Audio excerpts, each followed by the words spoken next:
Blog on a blog. Tomorrow's news today. Get to the truth.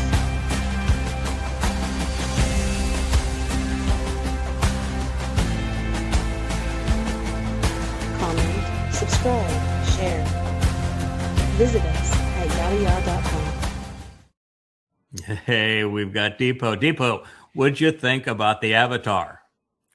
Beautiful. Did you see yourself in the mix there? Yeah, I did. I was trying to recognize myself. I was trying to picture myself there. But yeah, you're there right next to Mariah. Mariah's the one who did the voice on it. This is our new introduction to the vlog on the vlog. This is your second appearance on the vlog on the vlog. Your first was an appearance where we talked about one of your songs. Was Dust to Fire, which is, oh my goodness. I think it's the most beautiful theatrical production I have ever seen done in AI. And we celebrated that song. We might even double down and play it again before we're here, nice. Because it is. And this time I promise that I won't talk all over it, because that's what I did the last time, is I talked all over it. I made a point when we were first doing this a month or so ago, which was to say that there are things that genuinely inspire me. There are people that genuinely inspire me. And what you did on that song, and we're going to show 3 subsequent songs is how we're going to begin our program, inspired me. I thought that the talent was extraordinary. And I didn't just witness extraordinary talent. I just thought that the graphic video representations that you created for my wife's songs were beyond anything I had witnessed theatrically. But I know well and talk often to the people you work with when you're doing this. To Matt, to Mariah, to Leah, and to Kevin, and to others, and they love you. They just love you. They just think you are the absolute best. Every time that your name comes up, they smile and just say, "Dipo's the best." So let's begin before we play the first song. Just a little bit of your background, Dipo, because you didn't. Just show up on our doorstep. You actually found us in a very far away place, a place I have been to, but a long time ago. And you now call America home, but that's not where your life began. Yeah. Yes, I'm originally from Nigeria. I grew up in Nigeria. I moved in here, like less than 10 years ago. So. Back home, I've always been like, my story is like someone that is that feels like he has been fed lies, through religion, through a whole lot, and that that was looking for the truth. So that's pretty much my story. I was actually actively trying to, get the truth. And I was searching, and that's how I came across YAHOWAH.com. Yeah, you came across YAHOWAH when you were in Nigeria. Yes, back in Nigeria, yes. Yeah, and so we did have an international reach in this regard, and Nigeria is an interesting place, and that some 2/3 of the population are deeply religious Christian, and they do have some interesting twists on Christianity, but it's very deeply rooted in Christianity. And about 1/3 of the population are Muslims, and there's been an enormous amount of tension with Boko Haram and other Muslim groups preying upon and abducting particularly Christian girls and raping them and enslaving them. So it is a tough place, and it was actually a place that was bombed by Satan here a few months back, where Donald Trump wanted to endear himself to Twisted MAGAs and pretend that he was the big protector of the Christian religion. And so he went off and bombed places in Nigeria, claiming that he was protecting Christians. When I can assure you, you're not going to protect a Christian by bombing Nigeria. And of course, the reason he was actually doing it is the same reason that America destabilized and imposed regime change in Libya, which is Nigeria was actually beginning to speak up and saying, you know, there are better alternatives than being a servant of the United States and having to kowtow to all of the United States demands vis-a-vis selling oil and other resources in dollar-denominated currency.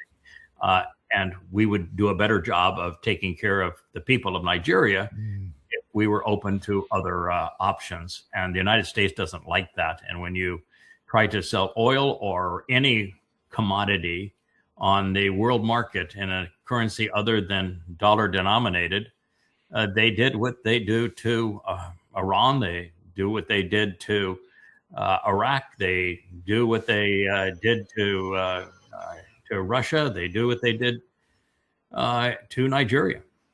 And Libya, of course, was the worst example, because Muammar Gaddafi went one step further.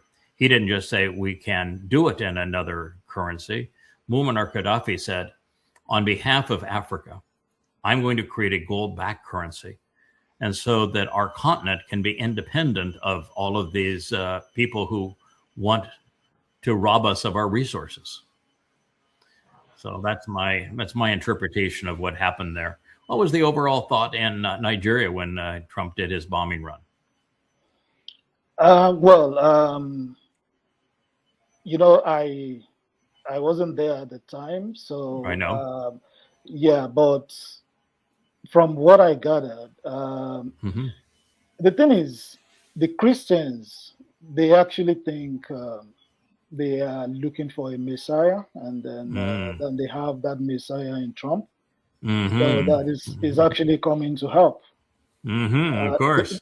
The ones I could talk to, I actually let them know that you guys have to look beyond. This is Yes. not what it seems like.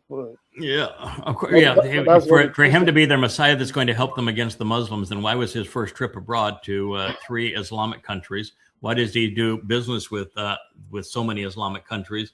Why did he invite the heads of the dictators over these Islamic countries to the White House and wine and dine them? Why does he have all these business deals with Islamic countries if, in fact, his intent is to protect Christians against Muslims? Yeah, it also tells you that, you know, the Christians, they like to, instead of look at the logical, you know, instead of going through logical reasoning, they like to just you know, believe, you know, because it's when you have to read, you know, between the lines. If somebody's telling you something, you have to try and see, do they have, you know, like a different motive? But they just feel someone is coming, you know, to fight, to save them against the Muslims. So yes. So a lot of them still believe it. Does it see it that way? A lot of them still don't think anything is wrong. You know. So yeah, it's pretty amazing how Trump has positioned himself as a messianic figure. That has been the intent of MAGA. That's the intent of the Twistians, is to present him as a messianic figure. Almost all of the promotions that come out of the White House present him as messianic. He's viewed, was until recently, and at the most recent betrayal, he was promoted as a messianic figure in Israel. His most recent betrayal of Israel through signing the Memorandum of Understanding caused most Israelis to recognize he was a fraud. But that is the position, and it's exactly the position we would expect of Satan, as we are now witnessing Satan incarnate in the White House, just as the prophets had foretold. You now live in America. You are an internet developer, and you have both private practice and also work for a firm, married with kids, correct? Yes. Yeah. And when when did you begin to develop your talent as an AI film producer?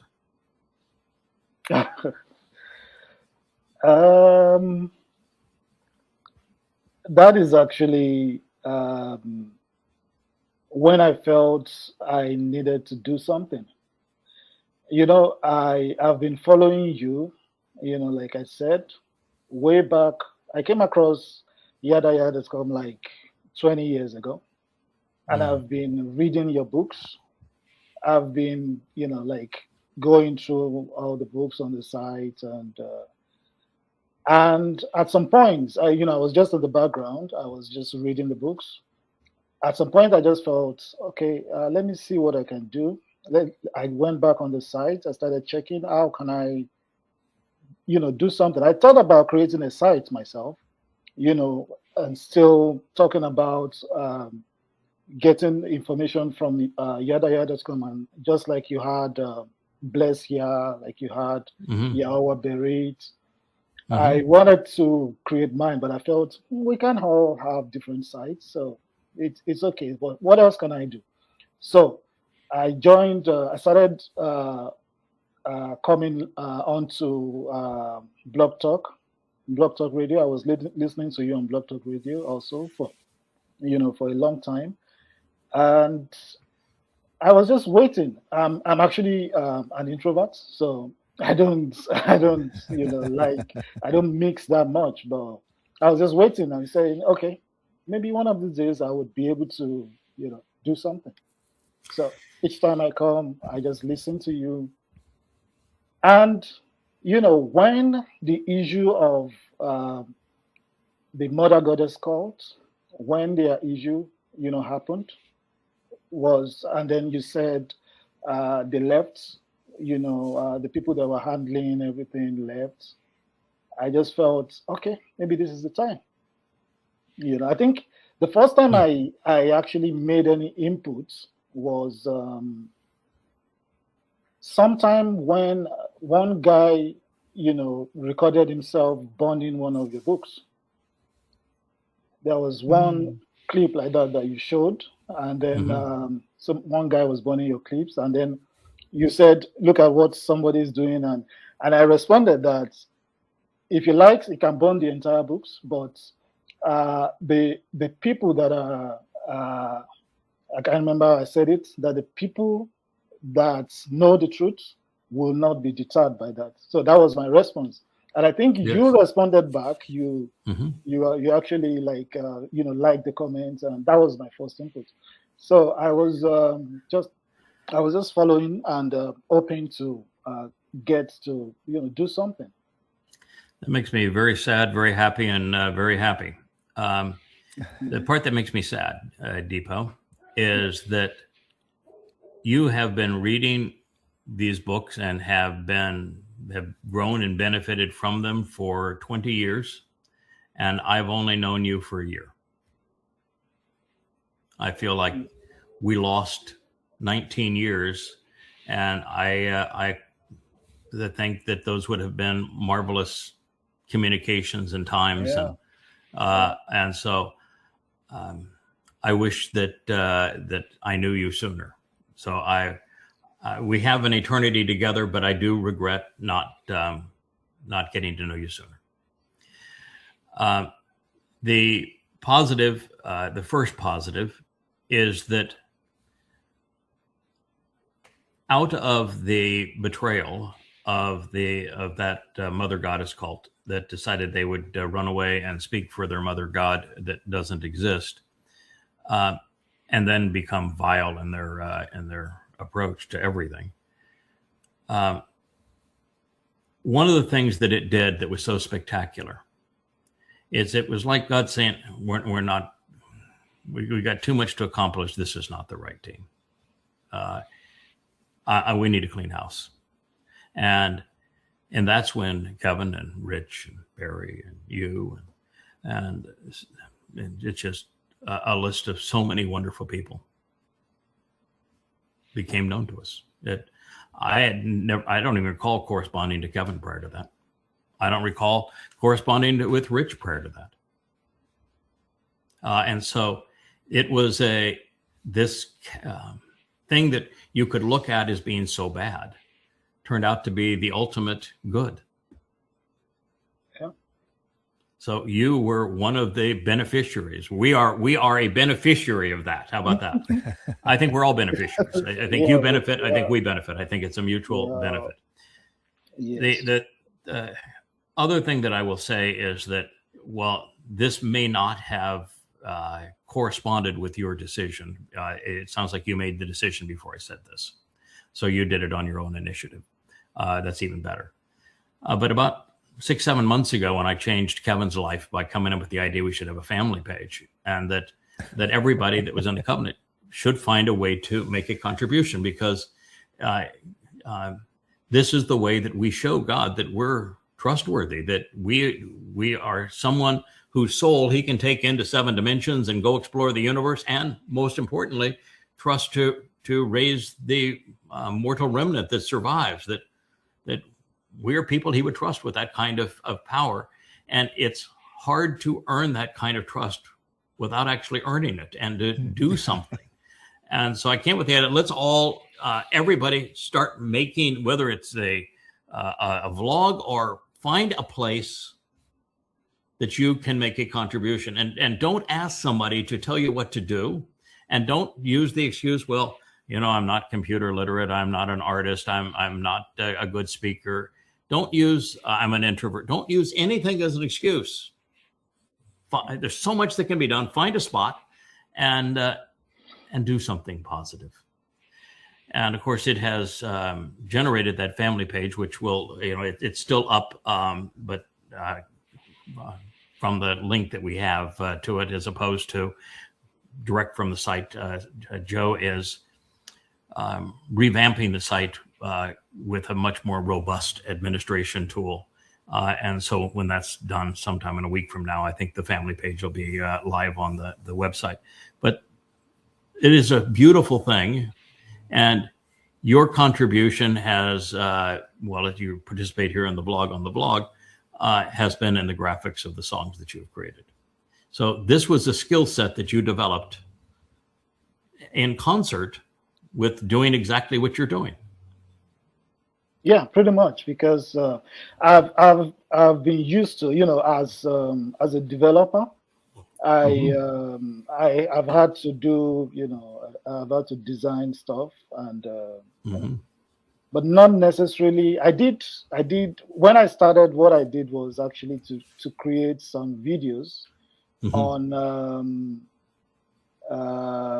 I was trying to teach people how to code, how to write programs. So, I did it like a cartoon kind of series. Oh, okay. Like an avatar doing programming. Yeah, so I did that, and so that's actually how I started. And then I was doing that. I was posting it, and then I just said, yeah, I can do this, because there is a lot of information on YAHOWAH.com, and I said I can actually just adapt this, and I started with on YAHOWAH.com. I started with the timeline.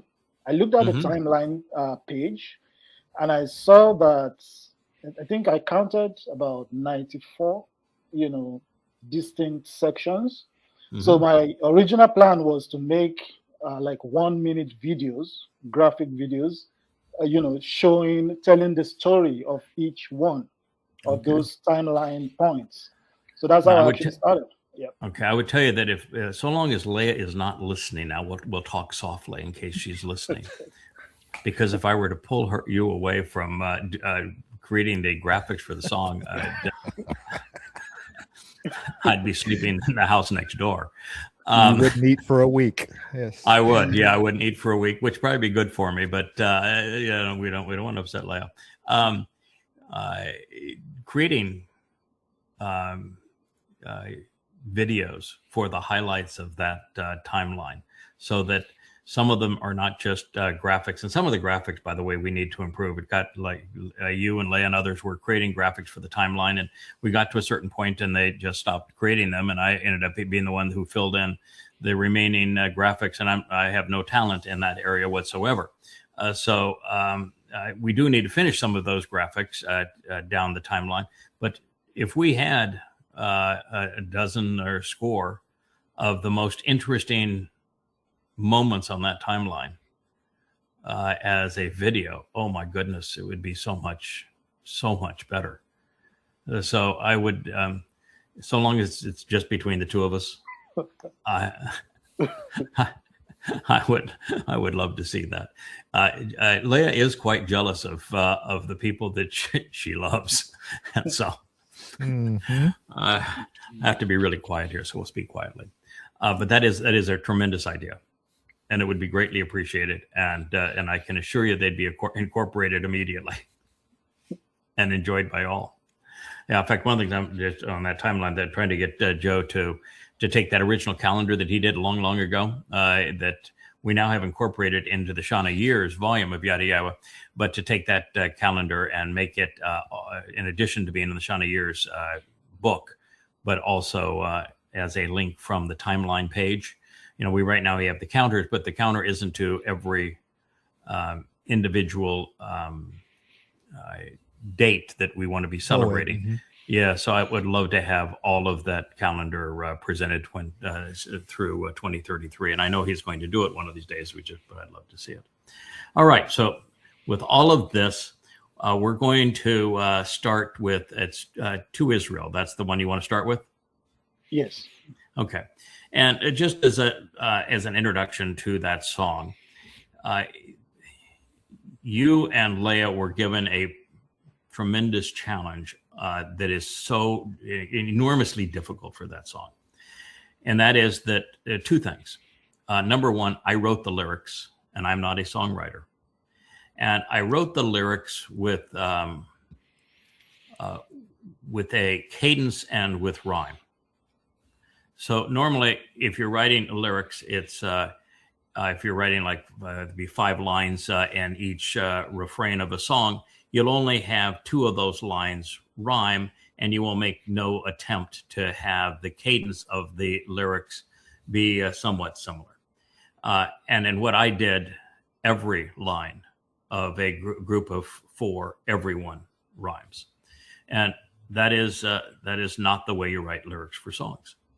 And so that made it difficult to produce a song when it was written as poetry, not as lyrics for a song. The second part is the voice is Yahweh's.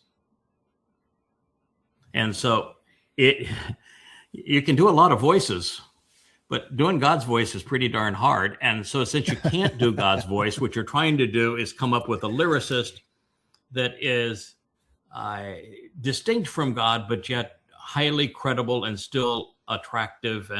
And so it's this realization you cannot do God's voice, but you're trying to create a voice that's respectful of who he is. And so that made it really difficult. And then you have the challenge that to create every line that ends in a rhyme, there aren't the normal themes that you would have through the refrains of a song. So you're constantly trying to say, all right, I can't create an animation here or a graphic for the one line. So I need to try to figure out what's the theme of this refrain. So both of the songs we're going to play on Yahweh's name, well, they are favorites of mine because I think the message is so vital for Israel to hear, because Israel wrote God out of their lives. They wrote Yahweh's name out of their name. They became Jews as opposed to Yehudim. Yehudim means beloved of Yah. It's Yahweh's name and Dowd's name. And they wrote Yahweh's name out of his Torah and out of their Talmud and really out of their lives. And so restoring Yahweh's name and restoring Dowd's reputation are the two most important things we do. And so I love the songs and I love the lyric because I think they're essential listening and watching for Israel. But I also appreciate the level of challenge that I gave you. Mm-hmm. Yeah, it's something that that needed to be done. I think that's the transcript of that song. I think you You actually read it out sometime. I did. One of these shows. Yeah, I did. that was before even the song was created, because I did. I know I read that Yes. thing before. So yeah, Yes. it's Yeah. In it's, fact, it's I've a done it message twice. that needs to I've be gone passed. through it twice, and Yeah, um, it's and a message that obviously, needs to be passed. yes. And rather than being my voice speaking on behalf of YAHOWAH, they've done the song as a real song, which makes it much more emotional and I think powerful. So let's play it. Is there any further introduction you'd like to make before we see it? Well, I would just say, Israel needs to listen to this, because it's funny that even their prime minister's, name, there is Yah in that name, and they don't. Yes. They don't seem to even understand, what that means. So they need to. Yeah, they need to, and they have come up with all sorts of religious excuses for writing it out of their lives. But they claim to be Torah observant, and yet the third statement on that second tablet says that the negation of Yahweh's name is unforgivable, and to have written it out of their lot, to have replaced it and taken it out of Judaism and out of their name, is committing the offense that is unforgivable in the third statement, Yahweh etched in stone. So there is no return for Israel. God has divorced them. He is in Shamaim, and he is not returning until they return to him. And that return is impossible prior to them embracing his name. That isn't all they need to do, but that is an essential first step, is to embrace his name. It makes it very important. I think this is the one that actually begins with the Paleo-Hebrew inscription on the rock. And the letters, for those who do not know, the original alphabet in Hebrew was a pictographic alphabet, where even if you were not literate, you could make out the meaning of the words by looking at the letters that comprise those words. And Yahweh's name is written right to left as a hand reaching, the arm and hand, the upper arm reaching down, the forearm reaching out with an open hand to us. It's comprised of two individuals that are standing up, reaching up, paying attention to him. The first letter is a yod, which is originally called the yod, which is hand in Hebrew.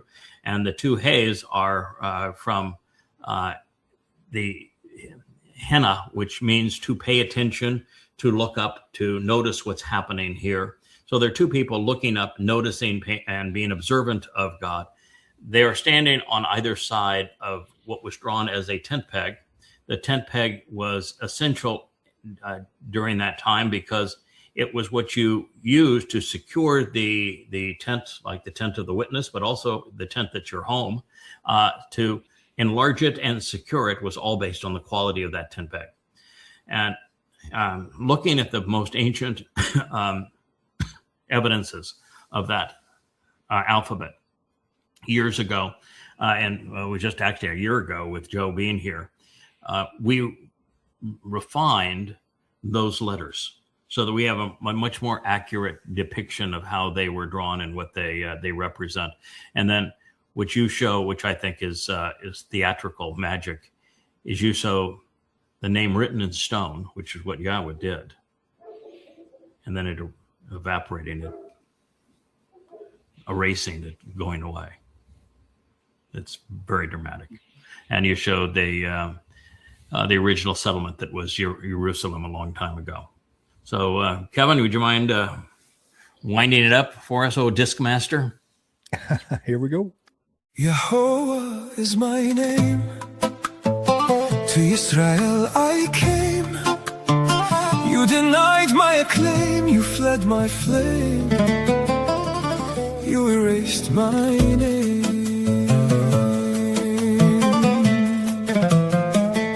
When I was your God and Dowd your king, there was a different song to sing.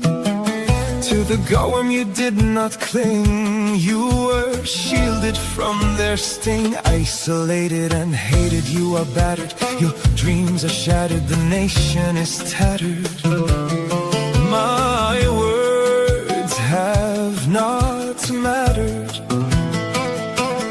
It is all there in the Mikre.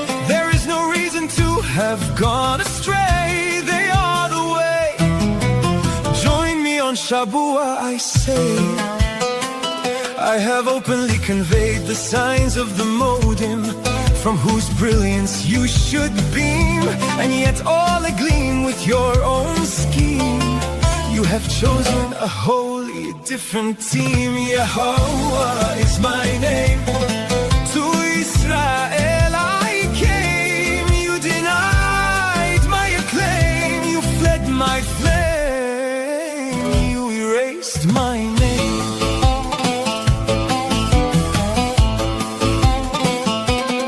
With Dowd as your Messiah, as foretold in Isaiah, you are not a pariah. Have you read Jeremiah? Dowd is his name. To Israel he came. You denied his acclaim. You robbed him of his fame. What a shame.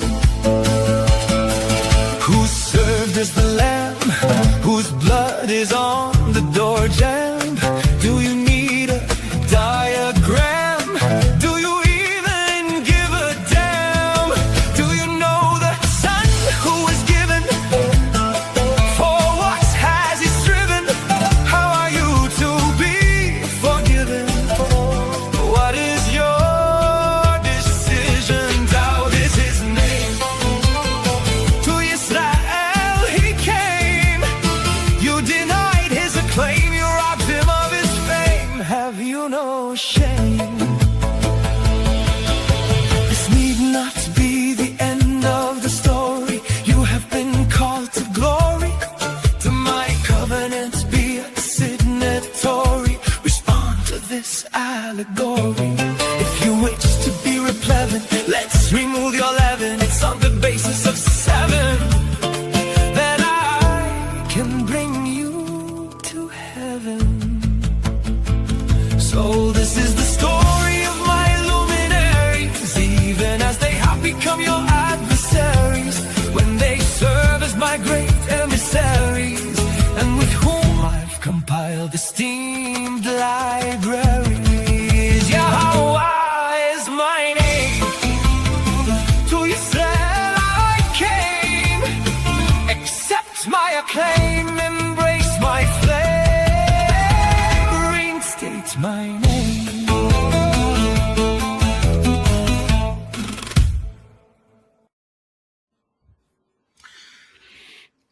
I don't know if my first and overall reaction is just simple appreciation, if it's respect, or even deeper love, admiration. We've been doing this for 25 years. I watch something like that and the visuals that support a life of learning. And I realize that is got to be as magnificent a depiction of a life's work that I have ever seen. And it goes beyond just the fact that it is dramatic. The details that support the understanding that we have of Yahweh's name, the fact that everything, the universe, this planet, the covenant, the Torah, humanity, we're all here in support of a single agenda. And that is preparing God's beloved firstborn son to have a kingdom, to inherit his Father's universe. And that is a very difficult concept to convey. And there's so many subtleties in it. And you got every detail right. That requires far more than knowledge. It requires a depth of understanding. So that's why one of my responses is just admiration. I don't get to encounter that all that often. Somebody that has that level of understanding. But that's what you have. We got all the information from you. Yeah. Okay. I mean, I certainly wrote it. I certainly shared it. I everything that you displayed there, I agree with. It's another thing to know that you were successful at sharing what you learned with somebody that it took it right to heart and was able to express it that beautifully. Yeah, so it is a gratefulness of you. You know, you work 12 hours a day, 7 days a week for 25 years, and you know, it's like this past few days we've been betrayed by an embittered individual, and last week it was being betrayed by another bitter individual. And sometimes, you know, it's hollow and it's frustrating and it's empty, and you say, oh my God, I mean, these people I was so kind to, tried to do so much for, and to be thanked by them vomiting on me, I really appreciate it. Geesh. But the antithesis of that is you. And that's one of the great gifts to God, to Dowd, to Israel, the covenant family, man. What you did there is magnificent. I do want to play it again, Kevin. I want to talk about a few things that are in that song, because that song does it blends several themes together. The first, of course, is foremost, is that God has a name. It's Yahweh. That name is not in dispute. You cannot write it YHWH, and you cannot write it in Hebrew unless you're writing it in modern Hebrew and phonetically. The pronunciation of it is exceedingly easy to deduce. It's based on the verb haya. Haya tells you how to pronounce 3 of the 4 letters. And it was delineated to us in a book called the Torah. And the O in Torah is from the wall. Pretty much answers that question, doesn't it? And if you didn't, then go tell somebody shalom and consider where the O sound comes from in shalom, and you pretty much got it resolved. Now, the fact is that I took 2 to 3 weeks of my life and I examined every Hebrew word, and that included the yod, the hey, and the wah, and made a complete analysis of every word and every name in Hebrew and the legacy of those names to deduce the proper pronunciation of it and prove it. And that is in an introduction to God. But the simple truth is it's Yahweh. Leah has subsequently caused the voice that she's cultivated for these songs in the last 2 or 3 songs to get the pronunciation correct. In this song, it's not great. It's YAHOWAH in this song, and that is incorrect because the yod makes an E sound in English as it does in Hebrew, and the ah sound is from the hey. The O sound is from the wah, and then the ah sound is from the hey. And so when you combine the hey and the wah together to get how, you're actually mispronouncing the name. So it'd be YAHOWAH. But it's, you'll still notice that I'll tear up at the song and love the song. I'm going to make the note of this. But this notion that we shouldn't pronounce God's name for fear of mispronouncing it is ludicrous. Who did Yahweh use to introduce his name to his people and to the world? That was Moshe. Moshe claimed to have one disadvantage, didn't he? He said he had one disability. What was that disability? Stutters. Yes, he said he had a thick tongue, which means he didn't pronounce words correctly. So we want to put those 2 things together? I mean, it doesn't take a genius to make that connection. Could God have chosen a man who stammered, who had a thick tongue, to introduce his name to the world if his concern was it not being pronounced perfectly?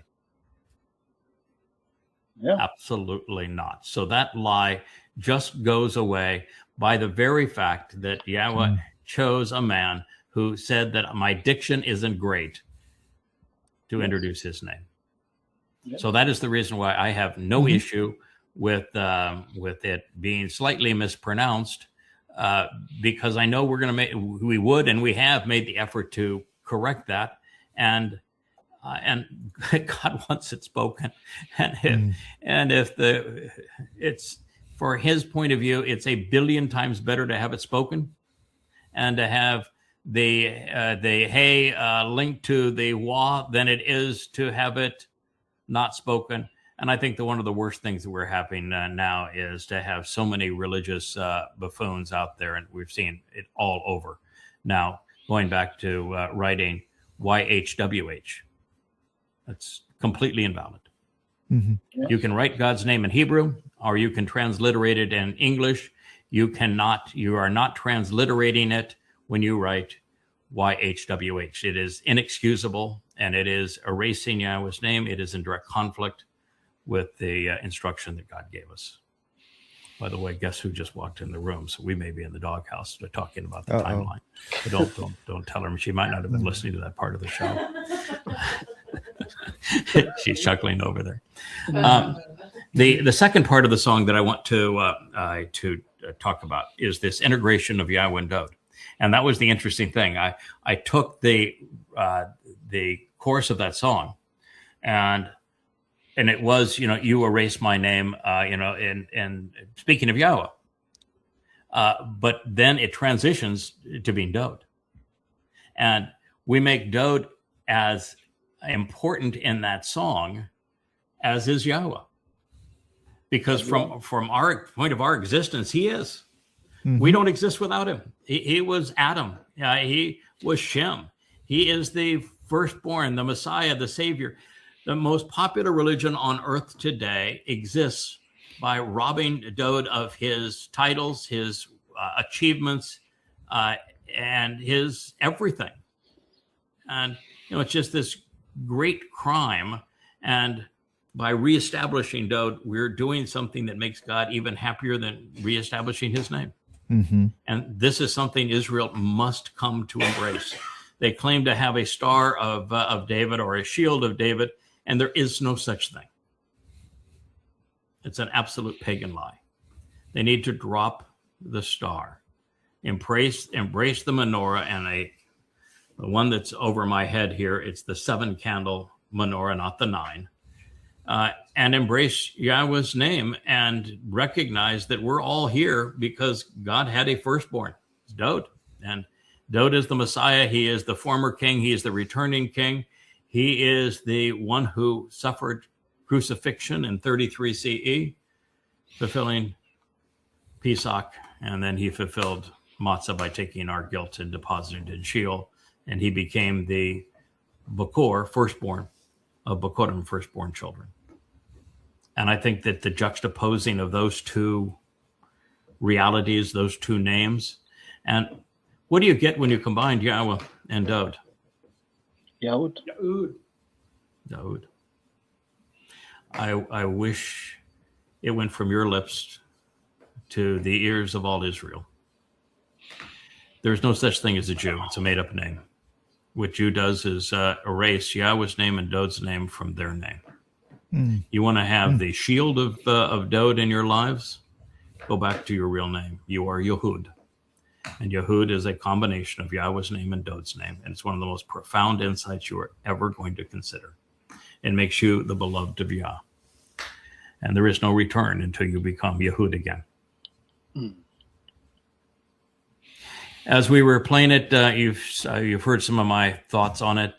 You have another thought, Dipo, before we play it again? Yes. I have a couple. Yes. Oh, I'm glad I asked. I am. I'm glad I asked. So the first will be the pronunciation of Yahweh's name. Yes. Now, for people that are saying, that I want to go with that argument that it's YHWH, just read, read your books, read the passages. Yes. You could see, God saying my name. He says my name. Now, if he had given out those words as just YHWH, will he call that my name? No. Because that's a very easy way to look at it. It's like looking at your name and just picking out only the consonants and say, okay, that's my name.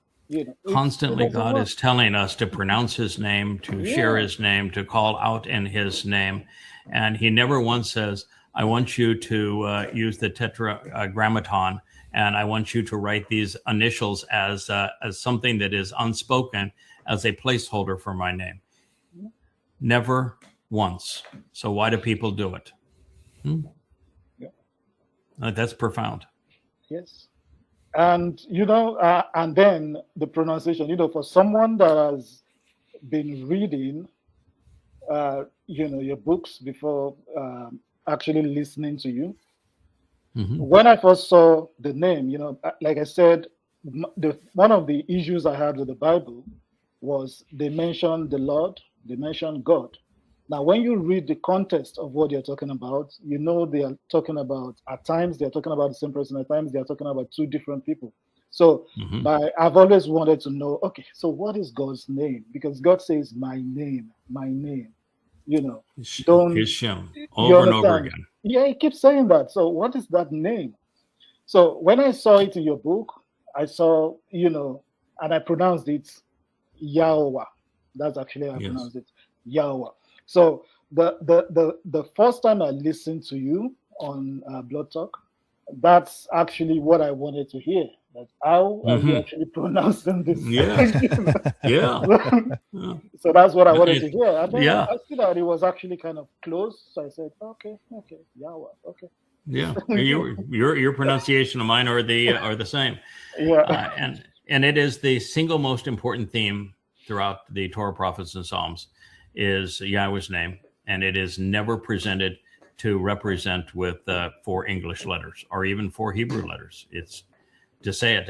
And one of the ways that you can tell that God is not uptight, beyond that he had Moshe, who had a speech impediment, introduce his name to us, that he does not view his name as sacred or as something that he would be upset if you represented incorrectly, is that he interwove his name into the name of his people. And his people, they treated him like crap. Yeah. They are Yehud, and that's what it means. Yahweh and Dowd and beloved of Yah. And look at all of the other people who have Yahweh's name. Zachariah. Yashaya. Yoel, Yah is God. Elia, God is Yahweh. And it's just on and on with all of the names that include Yahweh's name, including the names of all the books we've written. They're all Yahweh. Those are great points, Dipo. Kevin, let's just go ahead and play it again, because it is such a profound message, and it reinforces these themes. And now with Dipo's and my introduction to it, or summation of it, let's play it one more time, and then we'll go to the second song. YAHOWAH is my name. To Israel I came. You denied my acclaim. You fled my flame. You erased my name. When I was your God and Dowd your king, there was a different song to sing. To the golem you did not cling. You were shielded from their sting. Isolated and hated, you are battered. Your dreams are shattered, the nation is tattered. My words have not mattered. It is all there in the Mikre. There is no reason to have gone astray. Shabuah, I say, I have openly conveyed the signs of the modem, from whose brilliance you should beam, and yet all agleam with your own scheme. You have chosen a wholly different team. YAHOWAH is my name. To Israel I came. You denied my acclaim. You fled my flame. My name.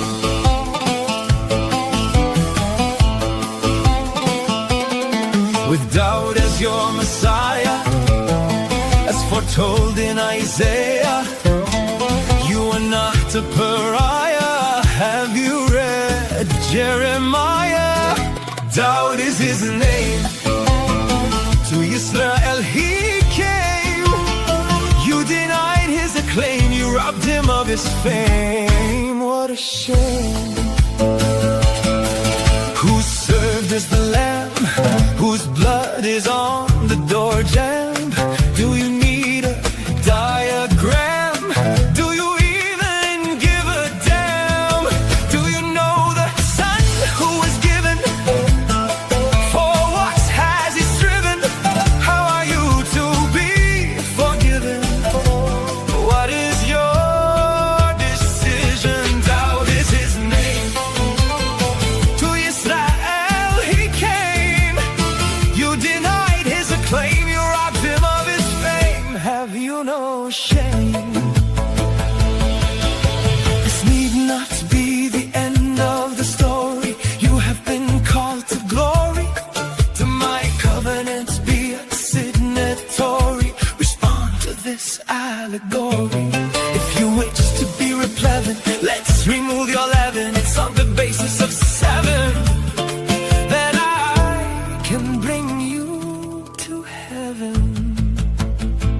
So this is the story of my luminaries, even as they have become your adversaries, when they serve as my great emissaries, and with whom I've compiled esteemed libraries.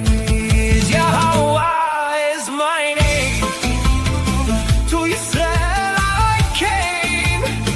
Accept my acclaim, embrace my flame, reinstate my name.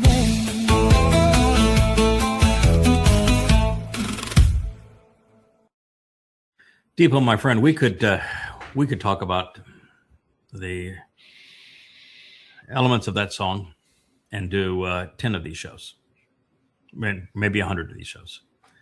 There are just a few more highlights I want to mention, if you don't mind. One is when it says, "You fled my flame." What that's speaking of is when Yahweh was conveying the opening book of the Torah to Moshe on top of Mount Choreb, which is the very place he introduced his name to Moshe. He told Moshe to, that when he goes down the mountain, give the children of Israel 3 days to get their act together, get all cleaned up, get prepared, because while it was just going to be a projection of Yahweh's light and voice, it nonetheless would be a lot for them to process. And so he gave them 3 days to get ready for it. And he did exactly that. He demonstrated his light before them and the resonance of his voice. What was Israel's response?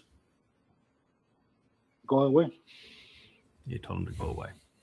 Told God to shut up, go away. We never want to hear from you or see you again. It's one of the most tragic statements ever made. Jews don't want to tell you that. But the fact is, that's what happened on Mount Choreb. They hadn't even left Mount Choreb yet. And they told God to go away, to shut up. They never wanted to see him or hear from him again. So, God's response to that was, I agree. I agree, that's best. And he said, I agree that's best for 2 reasons. One of them is he had no interest in being around them either. They were obnoxious. God saves you from certain death, slavery, and a country that is abusing you like this, perpetrating genocide and apartheid on you. And he saves you from it. And this is what you do. Why would you want to spend time with those people? The second reason is that God already had a plan. He had already deployed the plan numerous times. He did the plan with Chinook. He did the plan with Noach. In fact, the plan was in play with Amram and Jochebed with Moshe's birth, and was materialized with Eldad and Midod during Moshe's meltdown. God already had a plan. And God's plan was, I have souls that I can work with. I can rely on. I enjoy these souls, and I'm going to redeploy these souls. And that was his plan. Now, how does that bring us to today? Is because, well, God has redeployed 2 of those souls to create the homecoming for the soul that he cares the most about, that of his beloved son, Dowd. This time, it has to resonate with enough people for there to be 2 harvests and for them to be a mortal remnant. And so this time, those 2 individuals can't do it alone. I don't care how dedicated they are. God needs to have a family of souls that are engaged, devoted, consistent, mature, responsible, reliable, that he can count on. You're one of those souls. We're going to play this song, Dipo, on the YAHOWAH Jumbotron. In the book of, I don't know if it's Yoel or is it in, I think it's in Yoel, could be Zachariah. There is a depiction of a very large, 30-foot long Jumbotron.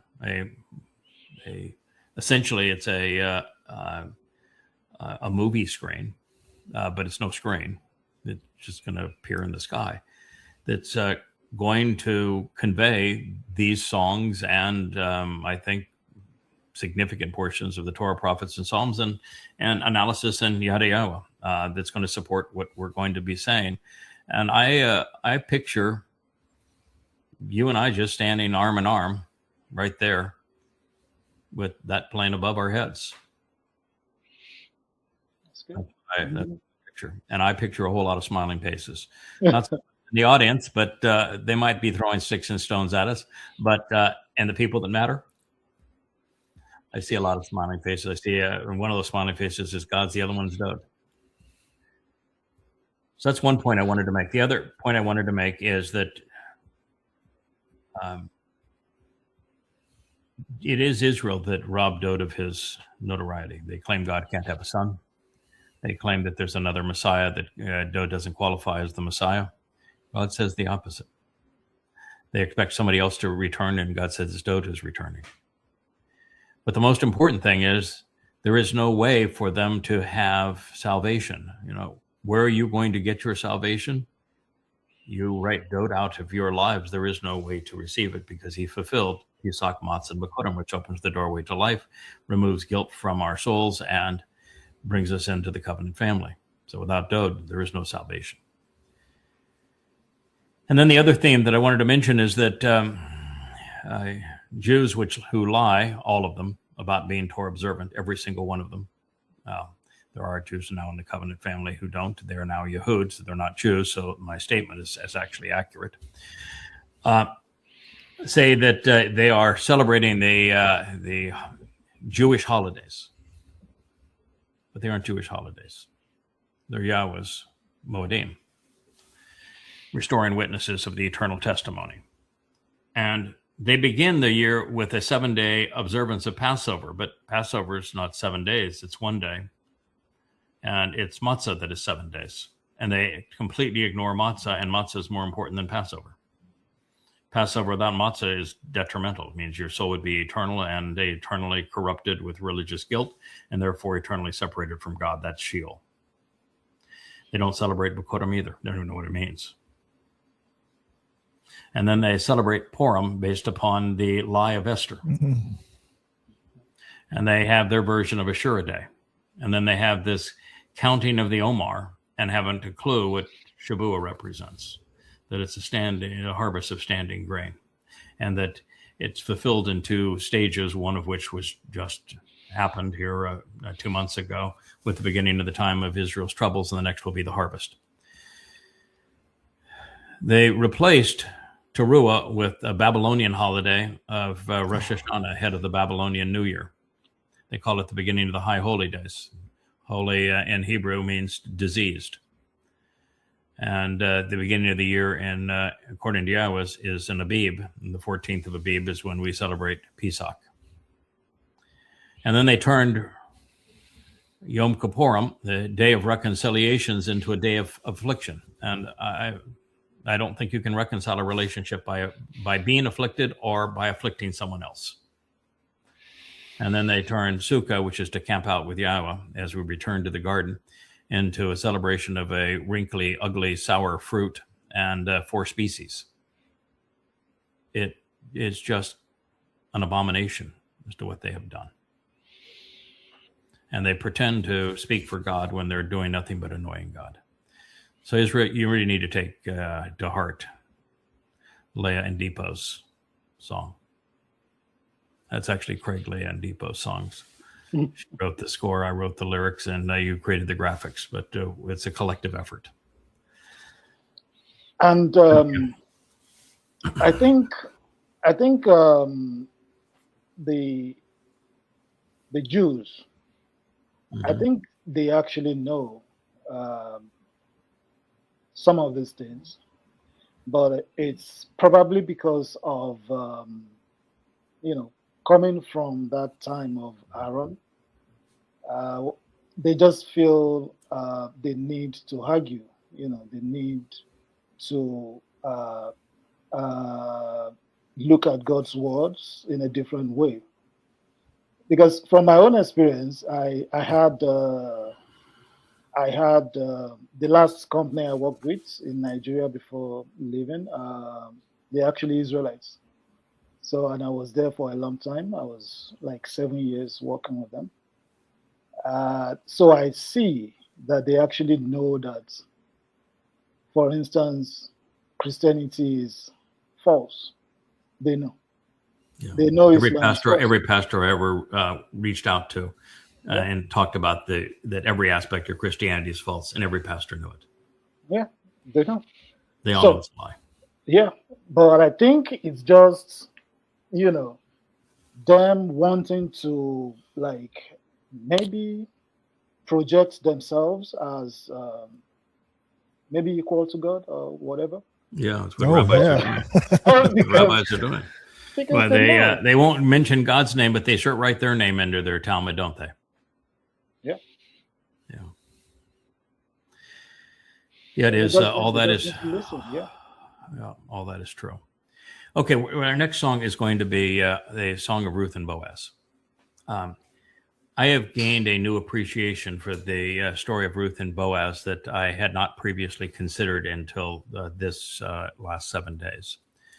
The last 7 days, I have been trying to complete my translation of Isaiah YAHOWAH 10 because God told me it was the prelude to the Choder chapter, which is the most powerful prophecy perhaps ever written among the prophets, in YAHOWAH 11. And I just said, I want you to go back to 10, rewrite it, because it's going to explain the situation and the time that you as the Choder are being deployed, and you need to know your role, and people need to know what to expect. So it is the environment that you're being deployed. And you get towards the end of the 10th chapter of YAHOWAH 10, and it's a journey through towns. And the theologians would tell you that the towns that are mentioned are where the Assyrians, with an army of 185,000 warriors, were bivouacked or that were passing through.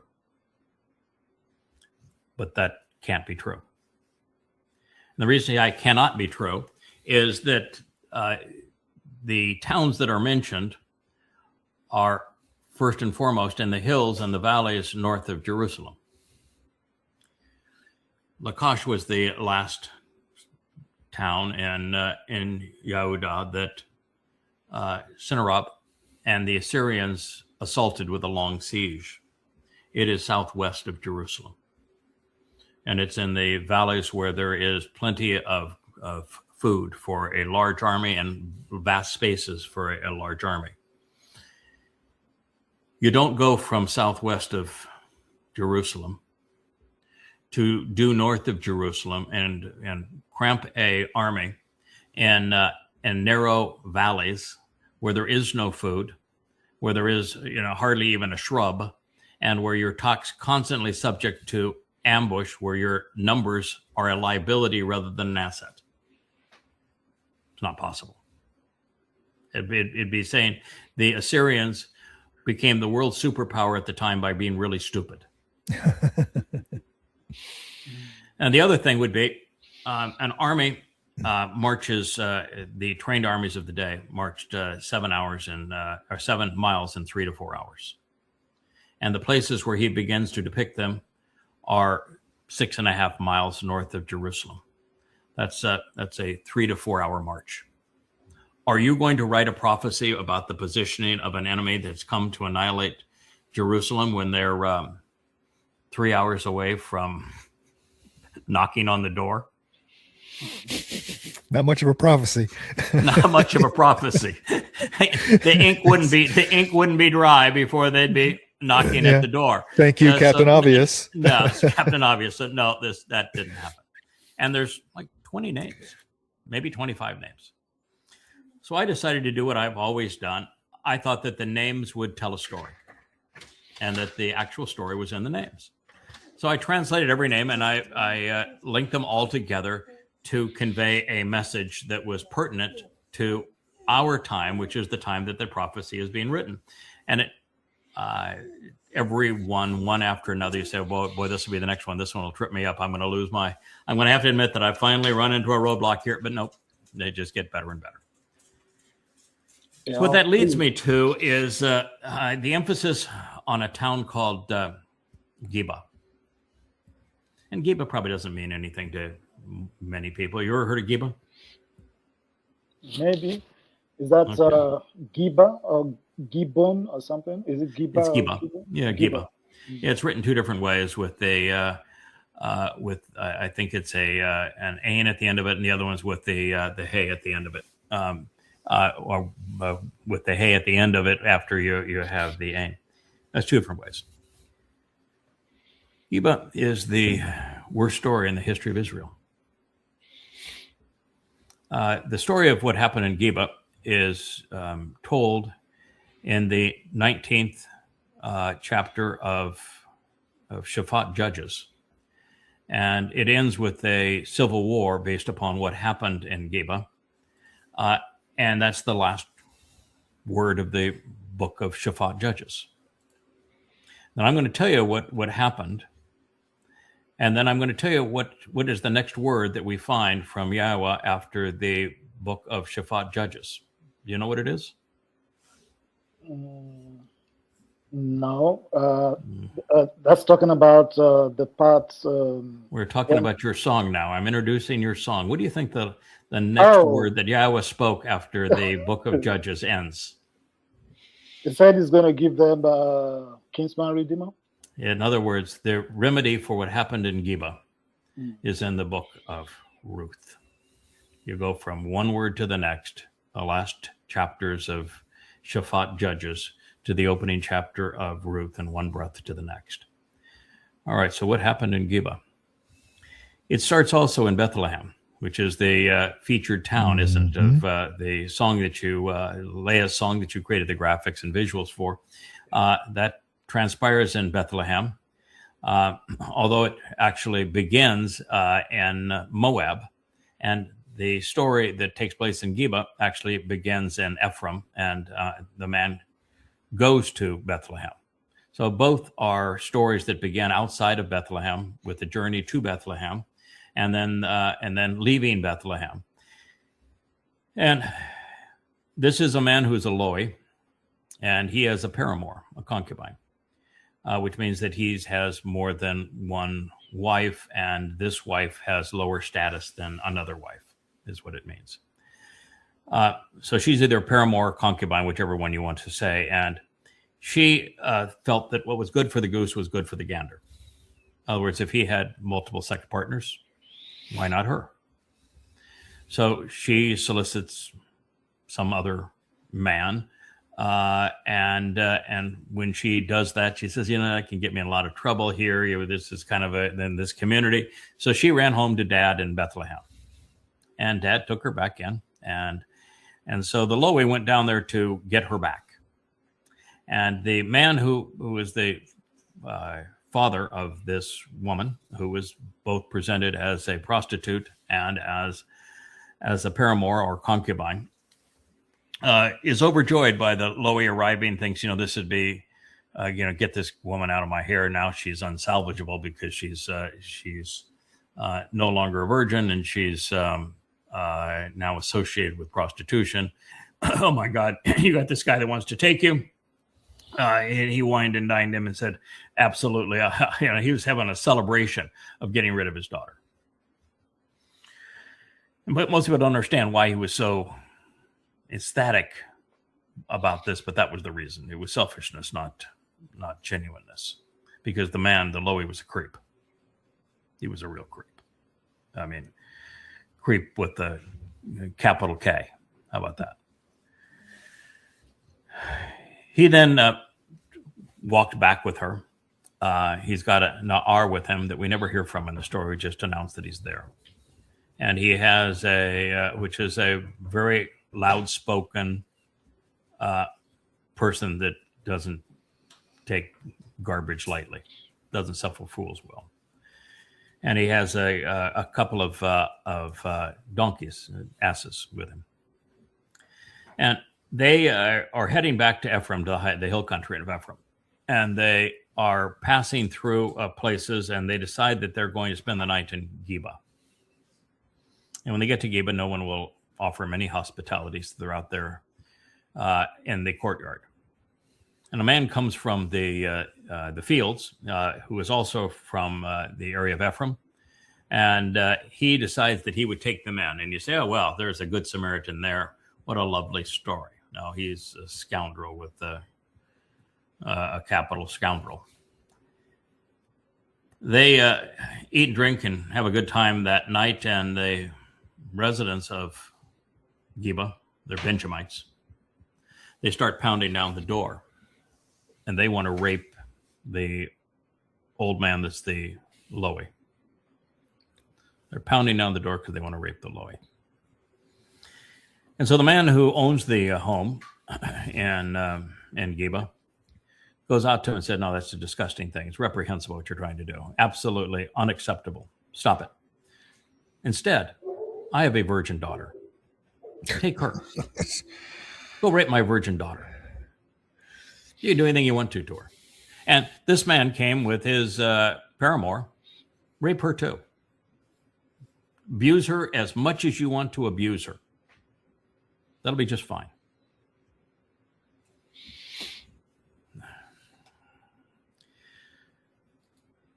So after they've put on their Muslim garb, the Lowy. We're familiar with the word. Wookie is guarding the house. Wookie, please.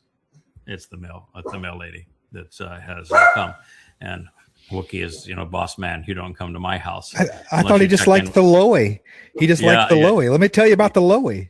Yeah, he's barking at. We have the nicest male lady. They are just absolute sweethearts on this island. So anyway, so you ever heard the term shazak? It means to be firm, to be even harsh. Twice it's used in conjunction with the Lowy. But it wasn't against the community of Benjamites banging the door, trying to rape him. It was towards his woman, this woman who was his paramour. He grabbed her that way. And he hurled her out to the street, where she was raped to death. Well, he went back in the house and slept. In the morning, she has managed to crawl back to the threshold of the house, has her hand on the threshold, and she's dead. She's been raped to death. Tried to get back in the house, and they were all asleep. They couldn't be bothered. He decides he wants now to go off and leave for the high country of Ephraim.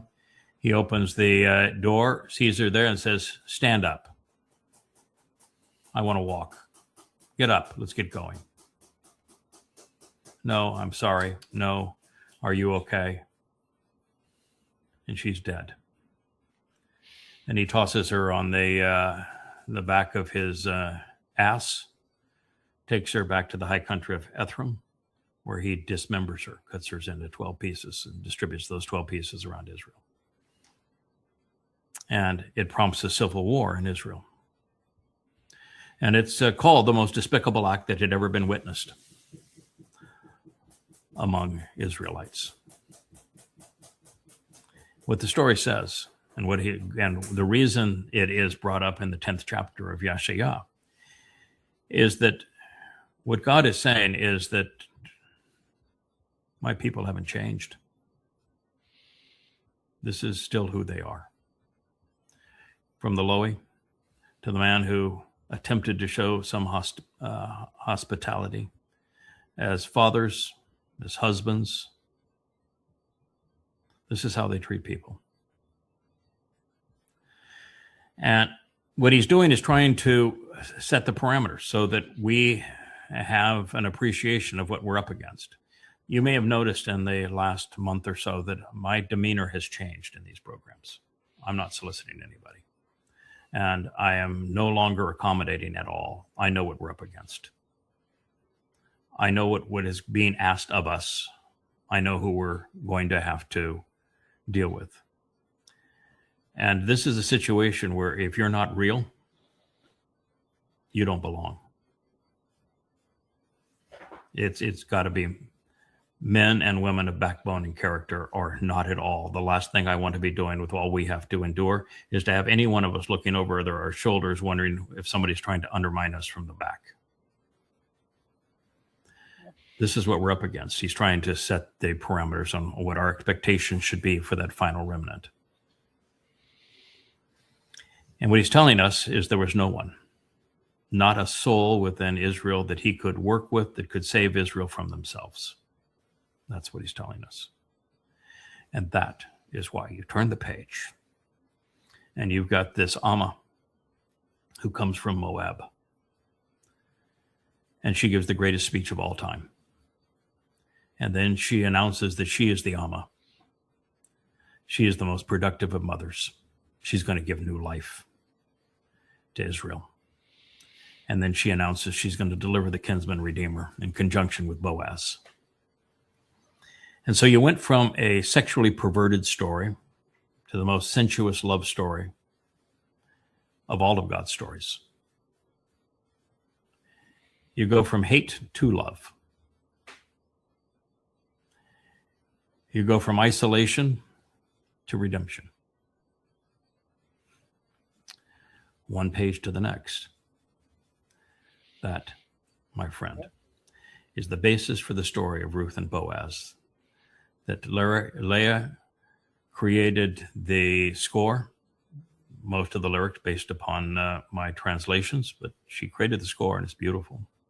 And you created the graphics. I'm here to tell you it's one of the most important stories ever told.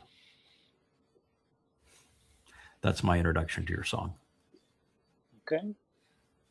Good. Let's play it and we'll have Dipo make. You have a comment before we begin, Dipo? Yes. That's Okay. actually my first song on this. That's the first song. That was the first one you did. And interestingly, I did it around the time of Shabuah. Wow. It was Wow. around that time. I did it. I stayed awake. I needed to, finish this. I think it was Kevin that he played a video, and then he made the video and then he played it. It was one cartoonish kind of video, and then I think Leah said, maybe you said, anyone that wants to make videos for the songs can, they are welcome. And that was my first take. It was around Shabuah. And you volunteered. How did you find Leah directly? How were you introduced to Leah? Because she's an introvert too, Yes. Okay. So the story actually starts from Kevin. Around that time, that the breakup happened, and then, like I said, initially I was looking for what I wanted to do, and I'm a developer, so I was looking at the site. You said the guy is handling the site left, so I actually wanted to, step into. God, I wish I had known that. I actually wanted to step into that, and then I think Joe came on board. Yes. And Joe came back around. Yes. And he's been marvelous. Yes. And then I think a couple of maybe months after that, Kevin said, anyone that feels they can do anything, they should just send me your details if you can contribute anything.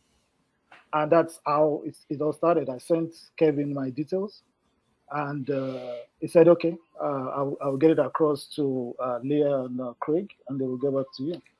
So that's how it started. So Leah called me. I think after that, we had a discussion for a long time, like 2 hours. Yeah. So and wow, 2 hours between introverts. That's something.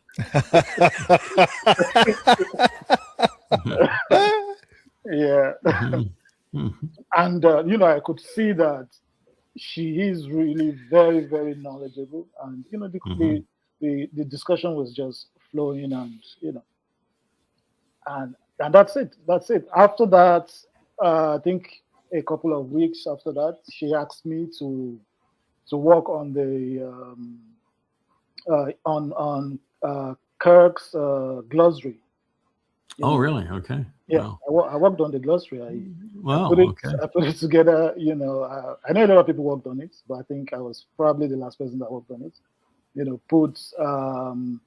Generated because I saw that we had the most of the information that is needed in Excel, and we needed to go to Strong's site, and confirm some things, the Strong's numbers, and check, and then generate that into a Word document that had all of the glossary. So I actually did that. That was the first time I did.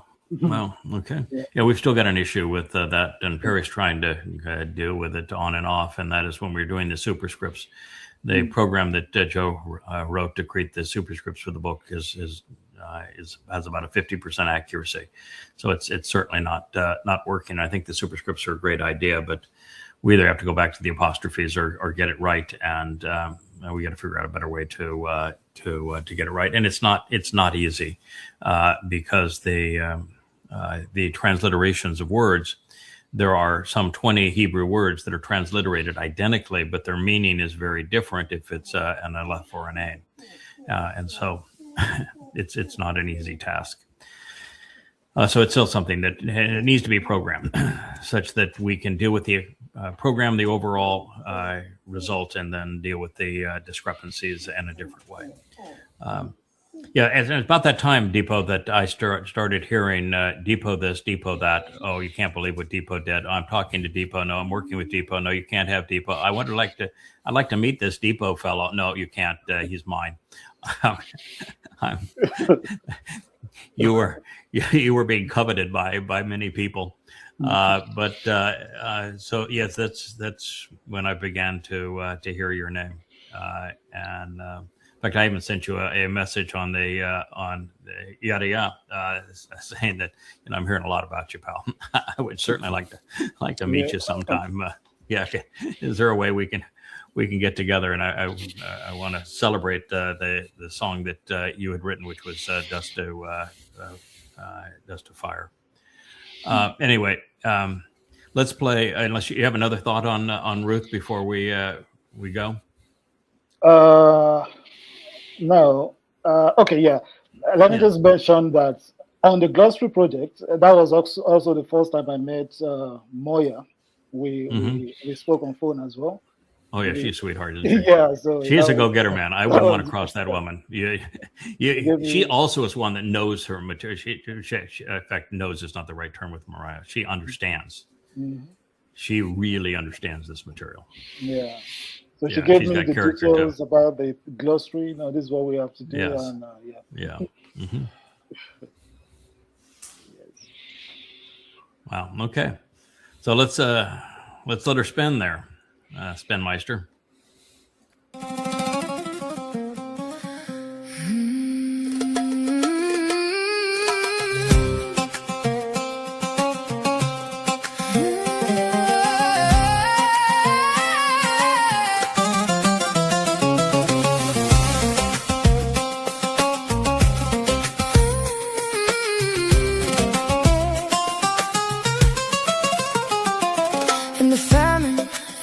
Were nothing when hunger called and hope wore thin. She came to glean where grain grew, a woman of measure, steadfast and true. Through grain and sun, through toil and need, she walked in trust, she learned to heed. And in the wind that moved the wheat, she found a shelter strong and complete. I will go where you go, where you settle I will remain. Your people be my people, let your Elohim remember my name. Where you are, a memorial will be there. I will go where you call me, to the family for Dowd's sake, for the one who redeems and gathers us in YAHOWAH's name. YAHOWAH's name. Boaz stood as a tower of strength, kindness measured wide in length. He saw the gleaner in the field, and by his word her fear was healed. He spread his wings of cover and shown her peace, a covenant of quiet release. And over grain and over night, he turned her labor into light. I will go where you go, where you settle I will remain. Your people be my people, let your Elohim remember my name. Where you are, a memorial will be there. I will go where you call me, to the family for Dowd's sake, for the one who redeems and gathers us in YAHOWAH's name.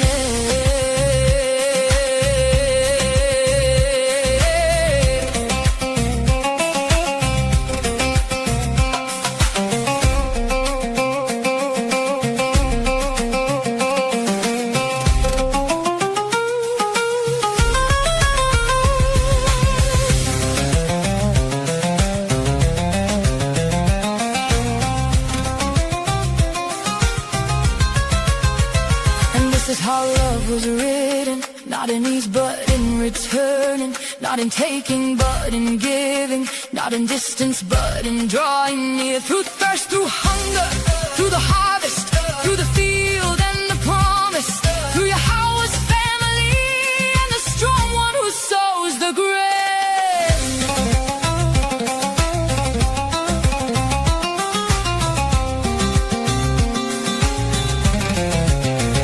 The kinsman come in thunder, let the covenant be like a rainbow sea. Let YAHOWAH's name be lifted bodily, bright and clear, pure and clean. For Dowd sings of knowing and healing, of a father who calls us near. And Ruth with Boaz stands as a witness, love made flesh and truth made clear. I will go where you go, where you settle I will remain. Your people be my people, let your Elohim remember my name. Where you are, a memorial will be there. I will go where you call me, to the family for Dowd's sake, for the one who redeems and gathers us in YAHOWAH's name.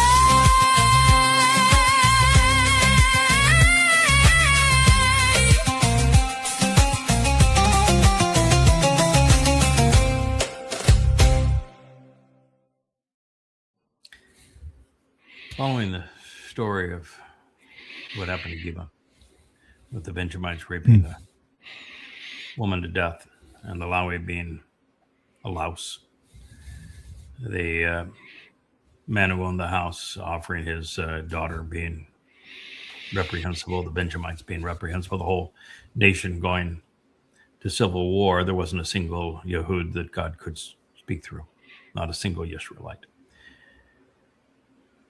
To the appearance of Boaz in Bethlehem, it's very much like the fallen nature of man and the Nephilim, and the insertion of Noach. This was a crisis moment. And so this whole book is about that crisis and about the Ga'al, the Redeemer. Someone had to redeem these people. And the story is of Ruth and Boaz serving in that role. And they would not only be redeemers, they would deliver the Redeemer multiple times, 3 times, as a matter of fact. And so it is really powerful how the whole thing plays out. I think that had Leah waited for me to finish my translation of it, which is deeply emotional, it's sexual, and it's harsh as well. There are some statements by Naomi on the way into town that are reprehensible, and statements by the sages of Bethlehem that are equally disgusting. Yet the love between these two and the promise they delivered soars above it all. It's a story that no one considers that is the pivotal story of the Torah. And just to show you God's position on the whole thing, there's a title on one of the columns of the house of Yahweh's name, which is called the temple.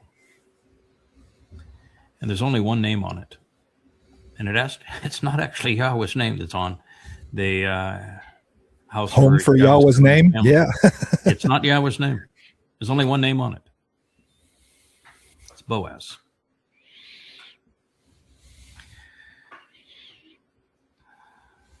Because Boaz made it possible for the restoration of Dowd's relationship with Yahweh.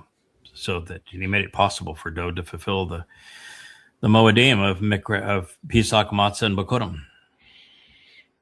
And so that's why his name is there. So that's the man that you were writing about and the woman who was singing. I think pardon? I said he's the recurring one, It's the one that he is the recurring one. In fact, we didn't go there until we were into the last word picture, 31st Mashal. And it became obvious that that's how God was solving all of these problems, is that he had recurring ones. He had, there were 5 men, 4 men and 1 woman that would reoccur throughout the timeline. And that is how he resolved the most formidable crises that humanity would suffer. And that's why this story is told at this time. They were resolving the calamity of Israel had melted down and wasn't even going to exist. They were in the midst of a civil war over a despicable act. And so the answer was Boaz and Ruth. I think if Leah had waited for me to have finished that translation, she probably would not have written the line, "May your Elohim remember my name." For a couple of reasons. One is that she is the central woman in God's story, so God obviously knows her name. And her name isn't really all that important. Her role is, and her titles are. In fact, if you look at Dowd, his name is a title. You look at Boaz, with strength, his name is a title. Ruth is a title, it's shepherdess. I think it works with the word Shem, because Shem is more than just name; it is reputation. It is all things pertaining to. Yeah, well, that's true. Yeah. Yes, may your Elohim remember my Shem, my reputation, because that is true. And the other part of it is that there really is nothing more difficult than being named in God's story. That story, you're going to get slaughtered, you're going to get literally crucified, and you're going to have a chance to go to hell. It's and everyone will hate you. Yeah, and everyone will hate you. So not everyone, but 99.9999% will hate you. Even those you've tried to help will hate you. So being named in this story is not. I can say I can Yeah. say that I'm probably not the only one in the Covenant family that is ducking most of the time. Whenever hey, guess what I found? Nope. I don't care Nope. what you. It's not me. I don't. Not me. Nope. Not me. It's, No, yeah, it not can me. be. It can be yada. It can be fantastic. Nope. Not me. I think we're all ducking from time. Oh yeah, it's that a new I spouse? don't know how many times I've said to Leah, she comes in, you have to read this. I said, if it's another title, then you can forget it. right. I cut the end. No more titles. And of course, in YAHOWAH 10, there's like 10 new titles, and so you're going, oh come on, God, enough already. Nope, not enough. Never enough. Never done. Oh my. So it was that was what turned us on to Ruth, because when you're reading the story of the Amma, who is named Asherah, the greatest of all women and the ultimate blessing of women, and you realize that is also Leah, because Leah actually was the first to call herself that. And you realize that the one that's writing that is the husband of this woman. That's why he calls himself the Baal. It's a husband. I know we have people that have any connection fit over that, but YAHOWAH refers to himself pursuant to the covenant in Israel as Baal. It's a very good term that Hasatan usurped, but he usurped Asher too, and Asher is an exceedingly important term. So. You got to be more mature than the idiots that are going to trip over their own tongues over things. But once we did that, then we were immediately drawn to Ruth, where she is the one who announced that she is the Amma and that she's delivering the Kinsman Redeemer, and then we realized that something we have made known for the 20 years we've known each other, that Leah came to me because YAHOWAH, when she asked, how am I ever going to get to know you? YAHOWAH's answer was, go ask Ruth. And so she was searching Ruth to find out who this woman was that seemed to be so important to this story. And it was that led her to my books, and where she Googled feminine aspect of YAHOWAH or something of that regard, and that brought her to my books, which was the best mistake I ever made, because I overemphasized the feminine aspect of Ruach, which was an extrapolation too far. Nothing that I said was really untrue, but it was still, I overemphasized it. But had I not done that, she would not have found me. So it was as I say, sometimes you make mistakes and they're really helpful. That happened to be one of them. But then that leads you to, okay, so now we know we have multiple occurrences. We know we have 3. Are there more? And as I was starting to read the story of Dowd at his worst, I realized that every nuance of that story pertained to Adam, and that every aspect of Dowd's personality was reflected in Adam. And so I went right back to Adam and said, is it true? And then I found the line where in Shamuel, where YAHOWAH is introducing Dowd to the world. And the first thing he has to say about him is that he is all things pertaining to Adamoth. I said, well, I think I've uncovered something here that that people aren't going to like very much, but it's pretty much irrefutable at this point. And then ultimately, that's then how we ended up concluding the series with this tribute to the story of Ruth. And I think it's Coming Home 6, and I'm trying to publish Coming Home 4, 5, and 6 contemporaneously, and that's been a pretty good challenge. But anyway, it's a lovely song. I think that knowing all we know about the Ruth story now and the Kinsman Redeemer. There's probably going to be another version of that song that will go even beyond all of that. And I've seen so many of the avatars that show the 3 of us together in that regard. So I think we're probably going to see another one. It isn't it. Yeah. You've got to see that, and because what you're visualizing there with your movie, that's Bethlehem. Mm-hmm. Those are the fields of Bethlehem. And at the time Ruth arrived, Boaz was the most credible, most famous, probably the wealthiest, most respected person in all of Israel. He was the largest landowner in the breadbasket of Israel, which was Bethlehem. And oh my, that story and how the two of them met and what they had to say to each other, and then the really steamy love affair between the two of them. It doesn't leave anything out of that story. It's a beauty. And the fact that genuine, passionate, romantic love with all of its vulnerabilities and all of its beauty is told immediately after that story of what happened in Geba. Talk about the juxtaposition of wrong and right. It's a good one. All right, that takes us to the third song, my friend, that we're going to play. We're coming close to 2 hours. We're probably not going to get to much news today. We can probably do one item on the news, but before we get there, let's talk about the other song that you wrote. This is, I think it shows great versatility, because this song, the movie that you produced for it, is like nothing else. I suspect, knowing your personality and Leah's personality, that she probably suggested, let's do something kind of retro and let's do something fun, since the other one was so daggone serious. Similar lyrics. I wrote two poems. This one has similar lyrics. There's some overlap in it.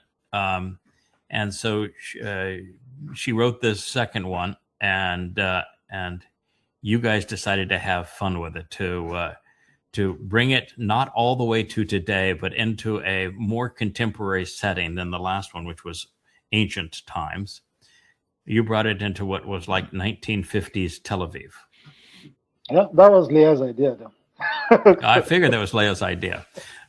She's kind of bossy that way, but she's got good insights in that regard. Yeah. And boy, did you pull it off. I mean, you have 1950s Tel Aviv down, and I just think that this idea of celebrating Yahweh's name and this discovery set to that kind of kind of the romance of the time. Yeah. It's I beautiful. have to I have to have my Bilotti moment with this video. I love this video. Okay, I have to have my Bilotti moment with it. Which means Heath Bilotti's our fact checker. Yes. This is the first video. Okay, this came before the To Yisrael, actually. Really? Yes, Okay. yes. This was the first iteration. Okay, and what happened was is that Leah did the song. Dipo and I had her and Dipo work together. They did the video for it and everything, how they wanted it done and everything. And we're on the day of, hey, we're going to premiere this thing. And Rich comes to us and says, I saw the video, and we just did the Luminary series where he read this poem in it, and this is not the new lyrics. And Leah's like, crap. And I'm going, wait, what? Oh, come on, we got to get this right, And so we go back to the video, we watch the book, we read the book, and it's not the right lyrics. So I was going to leave that. This thing was never supposed to see the light of day. She wanted this to be this secret, this, not anniversary present or something to you, a present to you that, and it was supposed to be very, 1950s fun, dancing, the whole 9 yards, musical. Because her husband was born in the 1950s. That's how old he is. Right. Yeah. So, and well, this time anyway. And so this video would have never seen the light of day. 1950s too, but BCE. This video would have never seen the light of day except for the I don't even think it was the Song Fest. I think it was one of the shows before the Song Fest that we were kind of talking about. And I just bring up, there's another video that you haven't even seen, Yeah. And so that's why I love this thing. I sort of skirted around that because I didn't want to say what actually happened, but I had written the lyrics, and then I wrote those lyrics quite a long time ago, years ago, 2 or 3 years ago.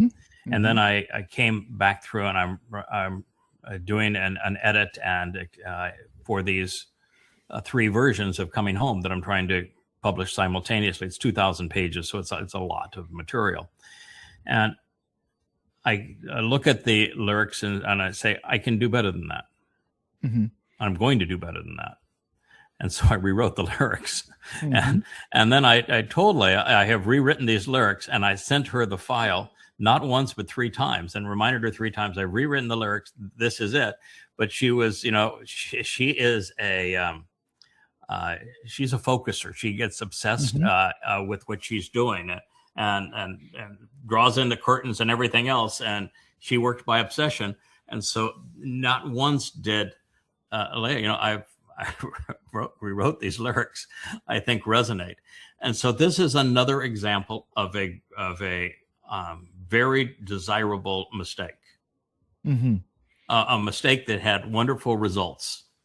I'm just so happy that we've got the opportunity, because I love the video, and I was so disappointed when it was like we weren't going to use it. I mean, I love the music, I love the feel of it, I love the song, the whole nine. Yes. And I'm like, and no one's ever going to see it. This is just not right. So much work went into it, Yes. So this was the absolute best result of that situation.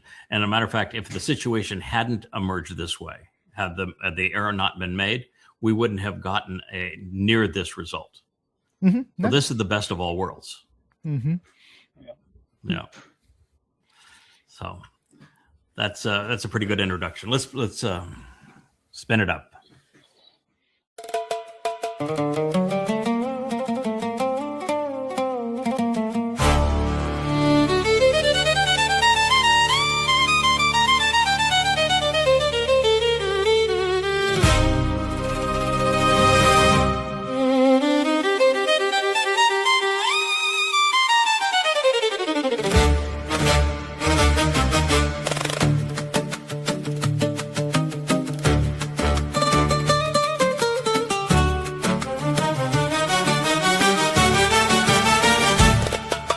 I am YAHOWAH and I am God, so why is my name outlawed?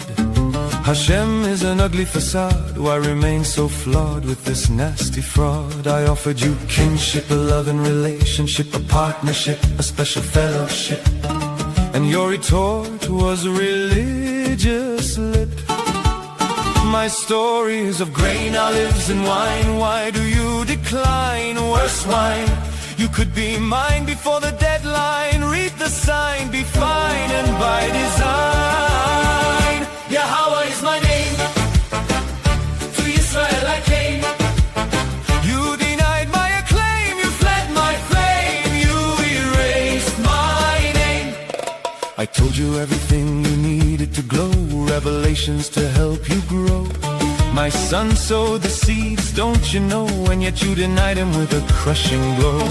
Your Messiah returns, he's been here before, your guilty bore. He opened the door of this and more, I swore. It's foretold in his Mizmor. Dowd is my son, my chosen one, your salvation he won, it's already done. The Savior as bright as the sun, from my anointed do not run. He served as the Passover lamb, yet you don't give a damn. He fulfilled the promise made to Abraham. He opened the door jam. YAHOWAH is my name, to Israel I came. You denied my acclaim, you fled my flame, you erased my name.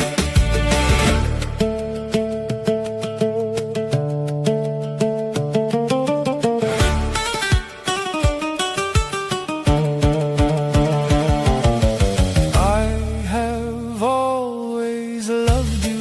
I wish you knew. You haven't a clue, such nonsense you spew, so the final harvest will be few.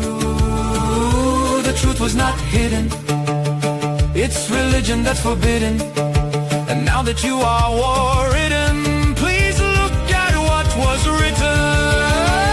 YAHOWAH is my name, to Israel I came.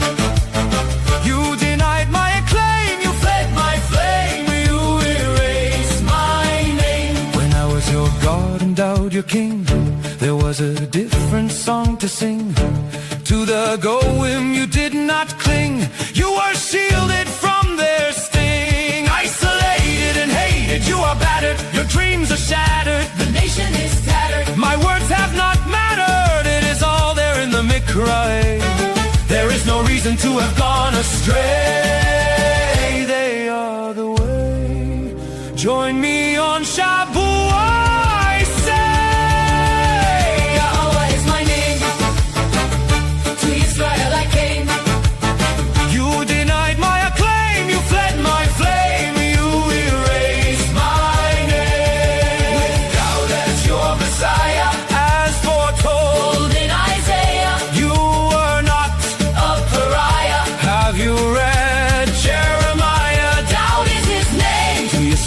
King. You denied his acclaim. You robbed him of his fame. What a shame. Who served as the lamb, whose blood is on the door jam. Do you need a diagram? Do you even give a damn? Do you know the son who was given? For what has he striven? How are you to be forgiven? What is your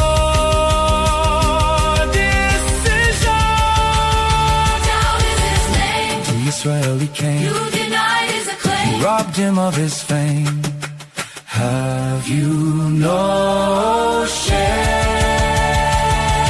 This need not be the end of the story. You have been called to glory. To my covenant be a signatory of my Torah. Do query. It's time what is mine is replevin. Let me remove your leaven. All on the basis of 7. Then I can bring you to heaven. YAHOWAH is my name. To Israel I came. Accept my acclaim, embrace my flame, reinstate my name.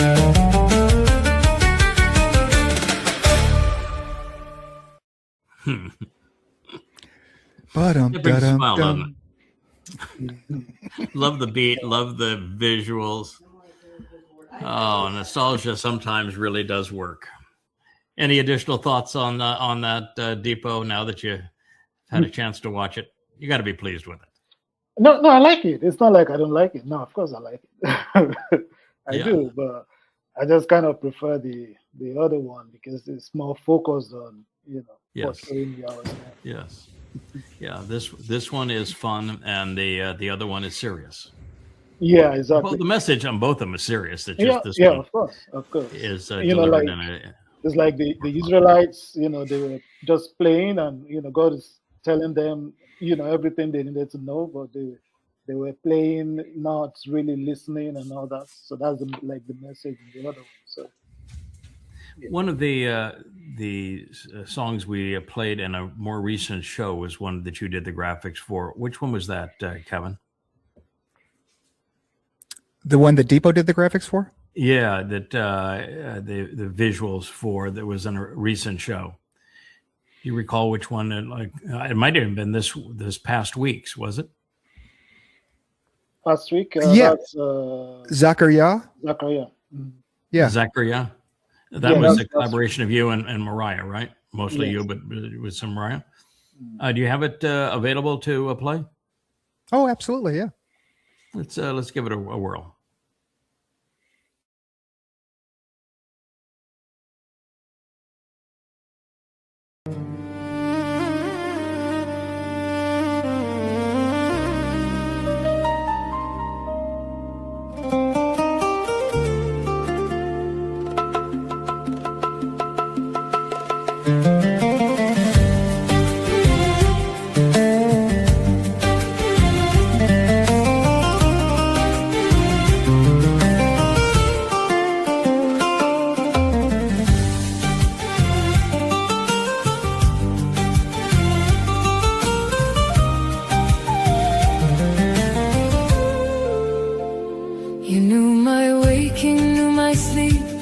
Counted every thought I keep before the breath, before the bone.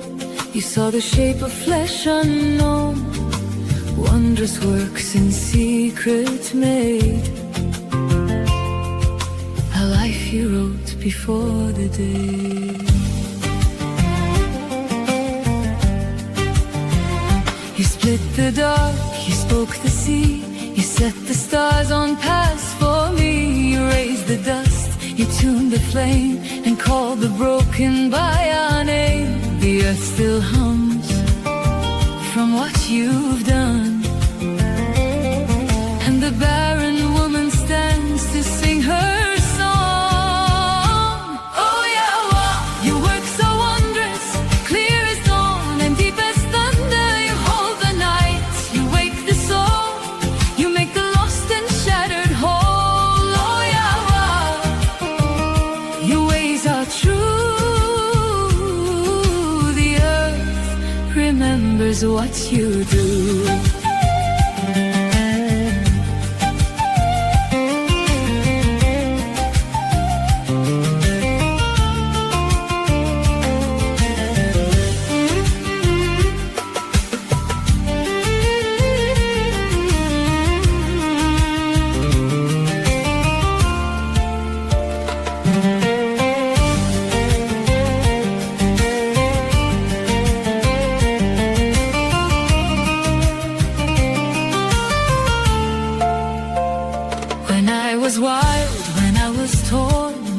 The child you'd always formed through every fear and every fall. Your hand was there to hear my call. You write in blood, not in dust. You turn our ruin back to trust. You called us out from Mitzrayim, out of the captivity, out of the pain. You made a path through waters wide and brought the weary to your side. Now my very breath is testimony. My heartbeat sings of our story.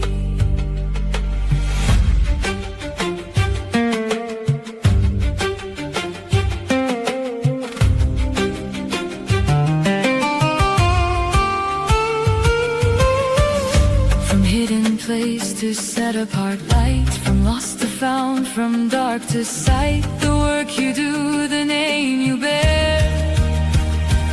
Is there any likeness unto you, YAHOWAH?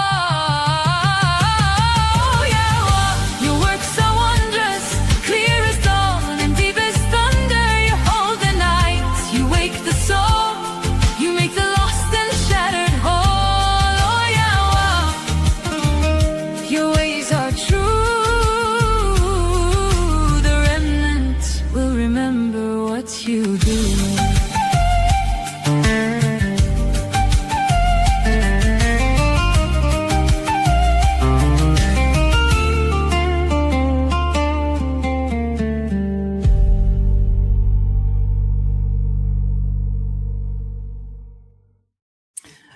Okay, I have to correct one thing.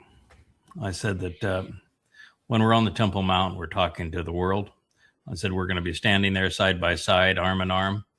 We have so many songs, we might be sitting down instead. We may need to pull up a chair and, right, and get comfortable. A 3-day playlist. Yeah, we're going to have a playlist. And I think that the way we'll go about it is we'll make each presentation a song. And we'll do is what we did on Dustifier, where we play the song and then we stop the song after every scene and explain what the elements were and how they all work together to tell the story in that scene, and then go scene to scene. We'll explain the lyrics, explain the visuals, and then walk the person through the whole song that way, and then play the song a couple of more times just to reinforce all those things now that people are clued in. What a marvelous way to teach. Can you imagine Eliah's commentary on your songs? Hopefully favorably. Right? Yeah. That's something I want to hear. Is we'll have Eliah do a. I hope he's not going to joke about some passages. Yeah, we'll have. He's going to. But that's part of it. That's going to be the fun of it. Yeah. And if you don't, if he doesn't joke with you, then he doesn't love you. So, well, he'll jump when he doesn't like you too. That's he's pretty good at that as well. But yeah, that'll be fun. That's beautiful. And of course, Zachariah means memorable man of God. And the introduction of that song, where you go from the universe that God created, and he's out there in the seventh dimension, and we just marvel at the beauty of the universe. And then through all of that, and the fields of stars and the nebulas and the galaxies, then you go to a shot where the Earth as the sphere is coming out of all of that. And then it goes to the spherical shape of a woman's womb. What a transition that one is. Yeah.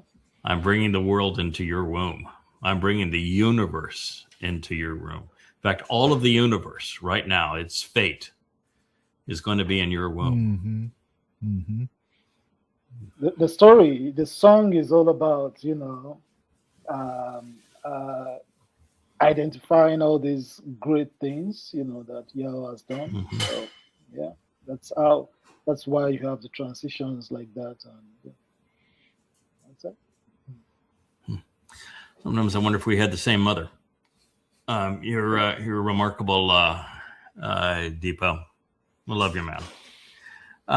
I don't, Kevin. We talked about at the beginning of the show that we might go from the greatness of Leah's and Dipo's collaboration to the great faux pas of Netanyahu. He had a blunder yesterday that probably did him in, and I'm delighted with that, because I think he has been exceedingly destructive for Israel. He has turned the whole world against Israel in his malfeasance and his representation of the country. And it's not easy to have the entire world turns against one nation, but they have. And it's largely because of what Netanyahu has done. He's been foolish in his responses, not only in Gaza, but with Iran and even in Lebanon now. And so I was going to show the horrid, insensitive, disgraceful campaign, a film that he had made to contrast it with the beauty of Leah's collaboration with Dipo. And we talked about, I thought this would be a great collaboration of showing how you can do things that are magnificent and beautiful and inspiring. And you can use this exact same tool to destroy. And he destroyed his reputation. But I think we're going to do that tomorrow. It'll still be there tomorrow. Well, it'll be there tomorrow. I want to end the show with my favorite of the Dipo Leah collaborations. It's Dust to Fire. I know you have it, Kevin, in your file there. I just think this is movie magic. It's the story told in such a marvelous way, with every lyric having drenched in meaning and every graphic anticipating the next lyric. This is really a beautiful thing that you did here, Dipo. It's a real tribute to yourself. It's a tribute to God, to the Dowd, to the covenant family, to all of us. We are we're all better because you're part of us. Thank you. And I'm happy to be here. Like I said, it's something I've been wanting to do. I've always wanted to know the truth, and you are here. You've been working on bringing out the truth for the past 25 years. So I'm happy to be here. Speaking of being here, I've been negotiating a deal with Yah. Now, whether or not he's going to agree with it, it seems to be going along with it, so it doesn't seem to be of trouble to him. That we're going to be here for 1,000 years, where we have a responsibility of building and maintaining the library of books and these music presentations and the vlogs. And I'm presented as the man from the sea, and I love the sea. And so my great love would be to be on a boat that I can travel around the world and have studios in it that we're producing these kinds of songs and these advancing the books and doing the blogs. And I think there's got to be a Dipo deck on this vessel. Yeah, wife, kids, everybody is welcome, but there's got to be a Dipo deck on this vessel. Nice. Now, Leah's going to have. She wants to have a sister ship. She's an introvert, so she wants to come over and visit and then party and wine and dine and dance and sing and all that sort of thing. And then she wants to be able to decompress, because that's what she does. She's an introvert too. So there's also going to be a Leah deck, but Leah's also going to have her matching floating home. So she's going to be yanking at you pretty good. You're going to be highly desired, Mr. Dipo. Oh, nice. Yeah. But well, I'm going to really fund toys on my boat if I get to if YAHOWAH ends up supporting this. But it seems like a very natural way to spend that 1,000 years, so that we're equipped and prepared to do what we're going to do. Rich is going to be there. Kevin may have his own because he's kind of an introvert too. But everybody is kind of on their thing. But we'll see how it all plays out. It could be really fun. Yeah, we might all just go to an island someplace and enjoy that too. But you may be a city guy. You live in New York now, don't you? I live in New York. I live in Long Island. I like quiet. I live in a quiet place. So you live in a quiet place. Yeah. So you're not downtown Manhattan would not be your thing. Nah, not Brooklyn, not Manhattan. Nah. Yeah. I like being able to look out the windows and have a long view. I don't want to see another building out 10 feet from my window. I like light and nature. So we might be similar in that.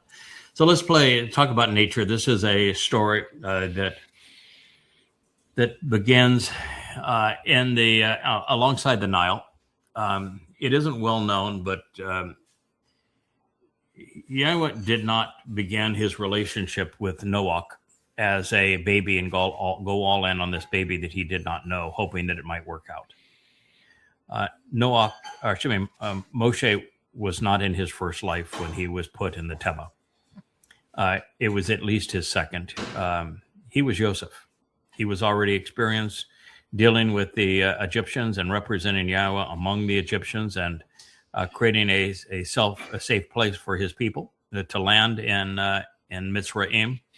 So he was Joseph. And when his soul was reinserted into this baby that would become Moshe, he wasn't just tossed in the river. His mother's name means significant to YAHOWAH. The father's name is for the people.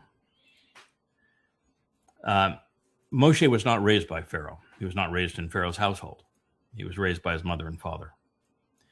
He was a full adult when he finally went into Pharaoh's household, spent very, very little of his life there, because the next line after he is in Pharaoh's household is he confronts the taskmaster and kills him.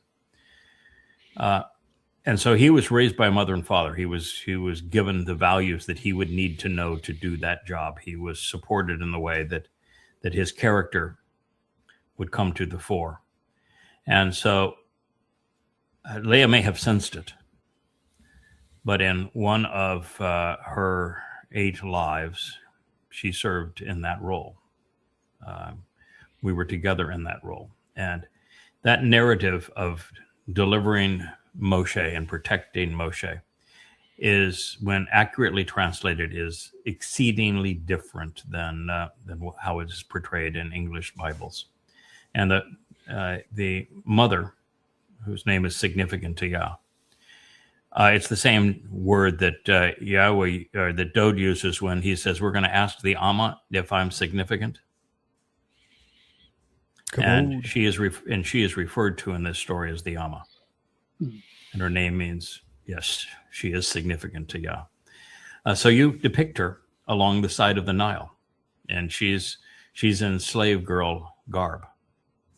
And she grows from the slave girl beside the Nile who's a very clever slave girl, because she's the one who negotiates the protection of Pharaoh's household over her son to raise her son, while paid for by the household of Pharaoh and protected by the household of Pharaoh at the time there's a genocide against the Israelites. It was really clever what she did.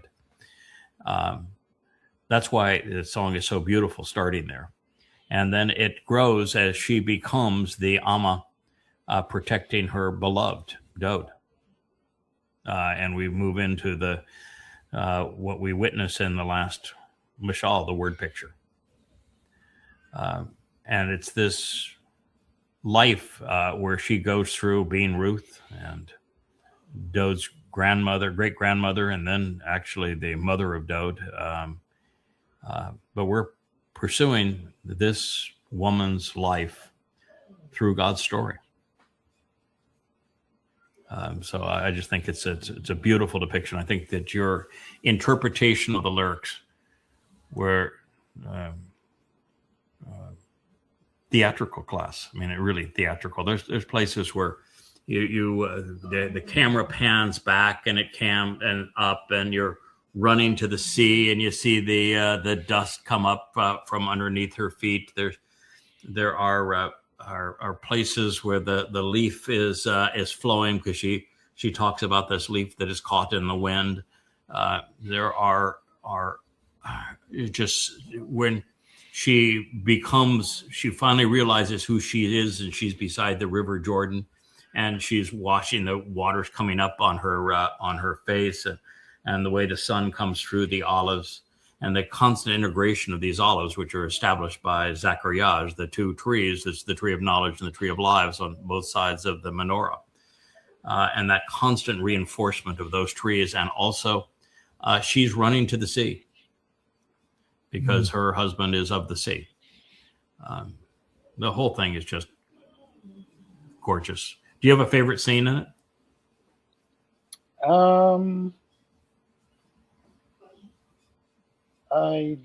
I don't think so. I like the entire thing. I don't think I have a particular one, but maybe that part where that part that was talking about a child that was following the smell of bread. You know, I think I like. Yeah, that whole series there, where you have the river and the leaf in the wind, and so the rain follows the stream, the leaf, the wind, and the child, the smell of the bread. You know how you're following. You're going where the words lead in God's story. You're going where your life is supposed to take root and to blossom and to grow.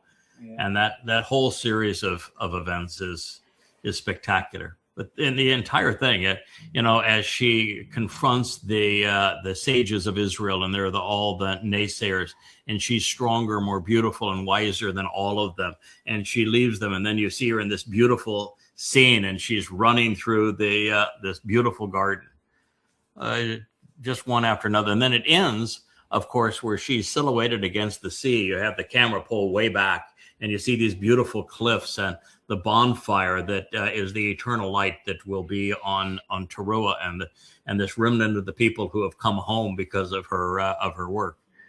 It's pretty hard to have a favorite part, isn't it? Yeah, definitely. Yeah. You know, the songs, you know, they are like deep.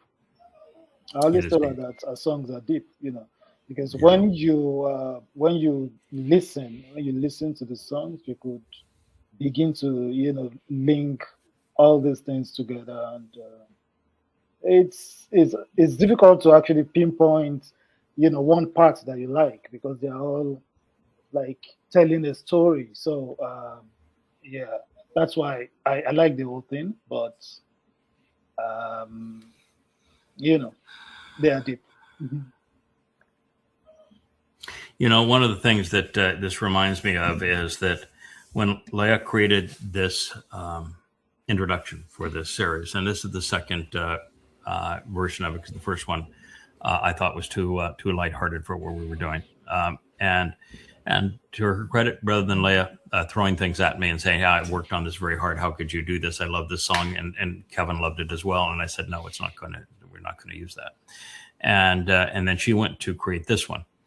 And when she created this one, I said, I like it a lot. I think this is going to work, but we're going to make some improvements on it. And one of the improvements that I said is that I want to have Dipo's avatar on it, and I want Mariah's avatar added to it, and I want Kirk's avatar added to it.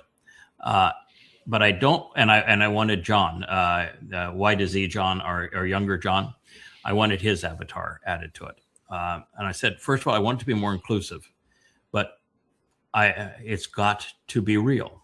So do not add the avatars, Kevin, unless you can get in touch with Dipo. He did one marvelous show with us. He doesn't have to do it all the time. I know he works and his time's valuable and we can't take too much of his time, but we've got to be able to have Dipo be a regular guest to do this. But it's really important to me that we make that happen. And I know Mariah does not have time this time of day. I really want, and so she gave you her schedule. She gave you every day that she can do this show over the next 6 months. And we booked those dates out. And we've had John a couple of times, and I'm sure we'll have John back. But it's moments like this where I am just so pleased we pursued that approach.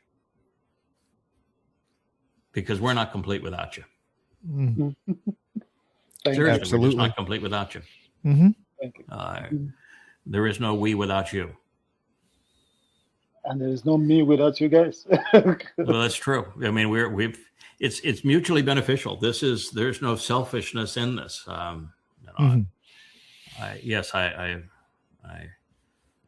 There's times I feel like we're brothers. There's times I feel like we're father and son. But there is a genuine appreciation and love for you, man. So deeply appreciative, but also inspired by you. There's huge admiration and respect. Thank you. You really have a gift, and to see that gift be used in this magnificent way. It's just really something. I think it's just the least that I can do, though. Like I said, you have been doing this for 25 years. Yeah. Well, it was one of the things when me and Leah spoke, I said, how is Yada doing this? Like doing like 16, 18 hours every day. Oh, that's a lot. It's a lot. It is a lot. And there's times when it feels really wonderful, and there's times where you've had we had a really horrible episode of the Mother Goddess called vomiting all over themselves, and then somebody that I really tried to help vomiting all over herself, and this week, and so there are times where you say I can't ignore this because we tread strictly on credibility. That is that is the currency of what we do, and then you have moments like these, and they offset it a billionfold. I've made this offer to others. It would also go out to you. I know that you moved here from Nigeria, and I know you're working 2 jobs, and that you have a family, but you're making a huge contribution to us. If there are things that I can reimburse and the ways that I can help, I'm absolutely willing to help you. At this time, you've asked for nothing, but I'm here to tell you that if you're in a situation where you need some help or want some help, I'm here to help you. Okay. Thank you. So, you've in fact at YAHOWAH, how there's private message there. Just go there and send me a note if there's something that is of concern to you or something that you need help on, or if it's just to help cover a situation that you're in a tight spot. Let me know. Okay. All right. Let's end the program with Dust of Fire, may we? Okay.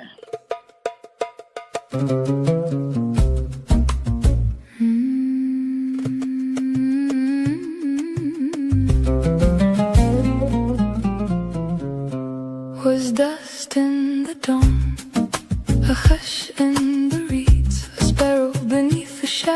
of the Nile of time that had not yet spoken my name. Then I sought YAHOWAH, like rain on a buried sea, like fire folded into cedar, like the first silver thread of morning breaking the rim of the dark. I heard your name as a new hears a whistle in the field through wind, wood and stone. I heard your name as a mother hears the steps of the one who comes home. I am the armor, I have no palace, I have no crown, only my open palms. I have no song of my own except the one you placed in my breath.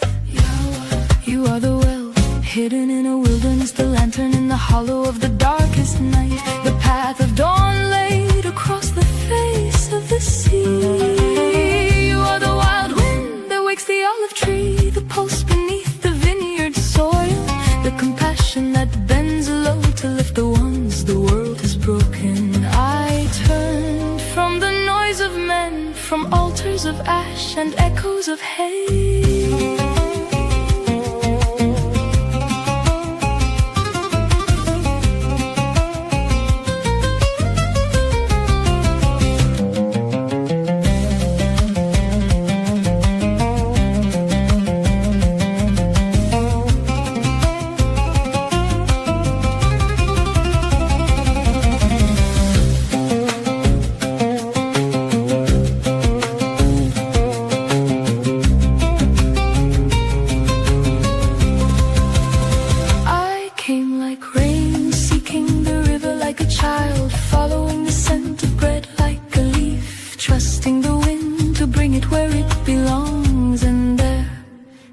Quiet, your name was a thunderclap alone. It was also the shelter after the storm. YAHOWAH, YAHOWAH, YAHOWAH, YAHOWAH. I am yours to remember. Write your name upon my brow, on the inside of my waiting heart, like a blue flower in the spring. Let me be the small song that rises from the clay when your breath moves through it and gives it life. YAHOWAH, YAHOWAH, you are the morning in the throat of the dark. You are the fire beyond the veil of the hills. You are the lamp at the feet of those who are beloved. I respond with open hands. Here I am.